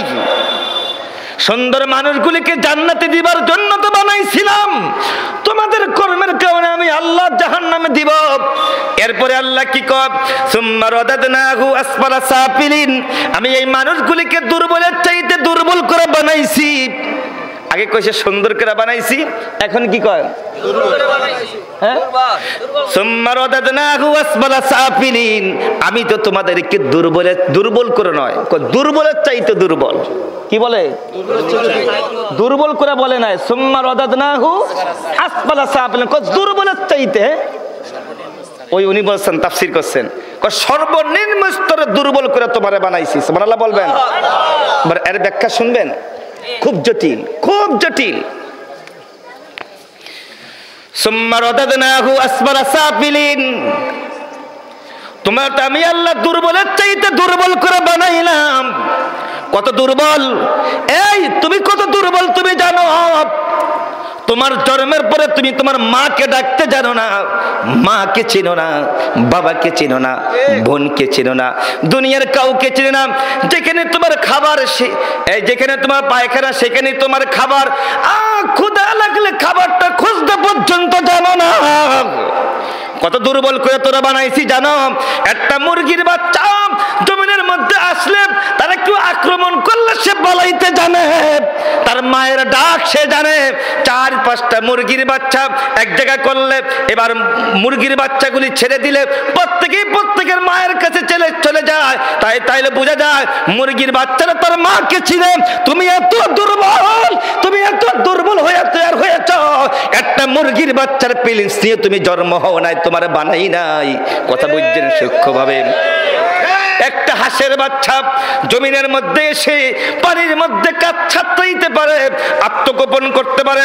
মুরগির বাচ্চা শত্রু আক্রমণ করলে সে লুকাইতে জানে, পালাইতে জানে, খাবার খুঁজতে জানে। গাভীর বাচ্চা দুনিয়া আসবার পরে এরা দুনিয়ার মানুষ, সে লাফাইতে জানে, হাঁটতে পারে, দৌড় দিতে পারে, লুকোচুরি করতে পারে। তার মায়ের ওলান থেকে আঘাত করে ক্ষমতা প্রয়োগ করে, তার শক্তি প্রয়োগ করে তার মার কাছ থেকে খাবার খাইতে পারে। কিন্তু মানুষ, তুমি এমন একটা মানুষ রে, তোমার জন্মের পরে কান্না করা ছাড়া জমিনের মধ্যে আমি আল্লাহ কোনো ভাষা রাখি নাই। তাহলে বৃষ্টি একটা পাখির বাচ্চা জমিনে আসলে পরে উড়াল দিতে জানে, কিন্তু তুমি মানুষের বাচ্চা, তুমি কিছুই জানো নাই। একটা তাহলে বোঝা যাচ্ছে জীব জানোয়ার প্রাণী জগৎ কারো ওরা যত সবল হয়ে, যত শক্তি নিয়ে, যত জ্ঞান নিয়ে এই পৃথিবীর মধ্যে তারা জন্মগ্রহণ করেছে। ও দুনিয়ার মানুষ, তুমি জন্মের পরে এই শক্তিটা নিয়ে কিন্তু জন্মগ্রহণ করতে পারো নাই। আমি তোমাকে দুর্বলের চাইতে দুর্বল করে বানাইলাম। তবে হাফ কি দুর্বল? ইল্লাল্লাযীনা আমানু ওয়া আমিলুস সলিহাত, ওইটার ব্যাখ্যা আসতেছে পরে। এই দুর্বল মানুষটাকে আমি সবল বানাইলাম। 6 মাস পরে একটা, 8 মাস পরে একটা করে এখান থেকে ছোট্ট একটা দাঁত উঠাইলাম, এদিক থেকে একটা দাঁত উঠাইলাম। 1 বছর পরে আরেকটা উঠাইলাম, 1.5 বছর পরে আরো কয়েকটা উঠাইলাম, 2 বছর পরে পরিপূর্ণ উঠাইলাম, 3 বছর পরে দাঁতগুলি পরিপূর্ণ করে দিলাম। মাকে চিনতে দেওয়ার সুযোগ দিলাম, বাবাকে চিনতে পারার সুযোগ দিলাম, এখনো পরিপূর্ণ নয়। 5 বছর বয়সের সময় পরিপূর্ণ, সকলকে ডাকতে জানো, প্রত্যেকে চিনতে জানো। এই বাড়ি থেকে ওই বাড়ি সর্বোচ্চ চিনতে পারো, ঠিক না? এই বাড়ি থেকে ওই বচ্চে জানো। 6-7 বছর বয়সের সময় সর্বোচ্চ তুমি এখান থেকে মতলব পর্যন্ত চিনতে পারো। 8-9 বছরের সময় এবার প্রাপ্ত জ্ঞান পায়। শুনেন মনোযোগ দিয়া, প্রাপ্ত জ্ঞান প্রাপ্ত হচ্ছে 10 বছর বয়সের সময় একটা করে দাঁত পরে আবার শুরু হয়ে গেছে, আবার উঠাইতেছি, একসাথে পালাই নাই, একটা পালাইতেছি, আরেকটা উলাইতেছি। 12-13 বছরের সময় এবার জৈবনের চোখ মুখ বড় করে দিচ্ছি। 14-15 বয়সের সময়, ও যুবতী মেয়েরা, তোমার চেহারাটাকে আমি আল্লাহ লাবণ্যময় করে দিয়েছি, আকর্ষণীয় করে দিয়েছি। 10-12 বছরের দিকে দুনিয়ার কোন যুবক এক মেয়ে দিকে চায় না। 15 বছর বয়সের সময় আমি তোমার বডির গঠন প্রণালীরা একটু পরিপূর্ণ করে দিয়েছি, মায়াবী করে দিয়েছি, আকর্ষণীয় করে দিয়েছি। 13, 14, 17, 18 বছরের সময় দুনিয়ার নারী পুরুষদেরকে খাবারের চাহিদা মেনেছি। এরা যুবক 15 বছর 16 বছর বয়সের সময়, ও যুবক, তোমাকে আমি জৈবনের চিন্তা চেতনা তোমার অন্তরের মধ্যে দিয়েছি। 25 বছর বয়সের সময় হয়েছ, আমি আল্লাহ তোমার জৈবনের তাড়না মিঠাইবার জন্য বিয়ে করার টেন্ডেন্সি দিয়েছি। 30 বছর বয়স হয়েছ, তোমার মেধা শক্তি পরিপূর্ণ আপ টু ডেট হয়েছে, বিজ্ঞানী হয়েছ, ইঞ্জিনিয়ার হয়েছ, ব্যারিস্টার হয়েছ, ডাক্তার হয়েছ, প্রকৌশলী হয়েছ, কত কিছুই না তুমি জমিনের মধ্যে হয়েছ। আল্লাহ না, তুমি এগুলি হয়ে জন্মগ্রহণ করো নাই, এগুলি শিক্ষা দিবার জন্য আমি তোমার মাঝে কোরআন প্রেরণ করেছিলাম, তোমার মধ্যে জ্ঞান শিক্ষা দিয়েছিলাম। এই জ্ঞান তুমি ধীরে ধীরে করে অর্জন করেছ। দুনিয়ার সব কিছু চিনেছ, মালিক চিনতে পারে না। তুমি শুনে রাখো, তোমার কেমন দুর্বল করে বানাইছি। এই পৃথিবীর সমস্ত কাউয়াগুলির কণ্ঠ এক, এই দুনিয়ার সমস্ত কুকুরের কণ্ঠ এক, এই দুনিয়ার সমস্ত বাউনের কণ্ঠগুলি এক, এই দুনিয়ার সমস্ত পাখির কণ্ঠগুলি এক, এই দুনিয়ার সমস্ত রাতার কুকুরৎকুর ডাকগুলি এক। কিন্তু মানুষের তোমার আমি আল্লাহ স্বাধীন বানিয়ে পাঠাইলাম। বাংলাদেশের ভাষা একরকম, হিন্দুস্তানের ভাষা একরকম, পাকিস্তানের ভাষা একরকম, চীন দেশের ভাষা একরকম, ইংরেজ দেশের ভাষা একরকম, আমেরিকার ভাষা একরকম। হাইরে, আমি এক এক দেশের, আফ্রিকার ভাষা একরকম, এক এক দেশের মধ্যে এক এক কণ্ঠ দিলাম, এক এক ভাষা আমি আল্লাহ দিলাম। ওই ভাষা তোরা তিল তিল করে বড় করে মেধা বুদ্ধি প্রজ্ঞা বুদ্ধি হিকমত দিয়ে তোরা জমিনের মধ্যে পাঠাইলাম, এরপরে তুই বড় হয়েছ, বড় হওয়ার পরে এখন তোর মালিক চিনতে পারস নাই। হাই হাই, তোরা আমি আল্লাহ কত দুর্বল করে, দুর্বলের চাইতে আবার দুর্বল করে বানামু, তাকে তুই জানাস? এই আমি তোর এমন এক আল্লাহ, আমি তোর দুর্বলের চাইতে দুর্বল করে বানাইমু, তোর কি তার জানা নাই? এবার 30 বছর হয়েছ, বিয়ে করেছ, সন্তান হয়েছে, 40 বছর হয়েছ, কর্মস্থল এখন আপ টু ডেট, ফ্যামিলি এখন আপ টু ডেট, 50 বছর হয়েছ, এবার শক্তির দিকে একটু একটু ভাটা আসতেছে, 55-60 বছর হয়েছে।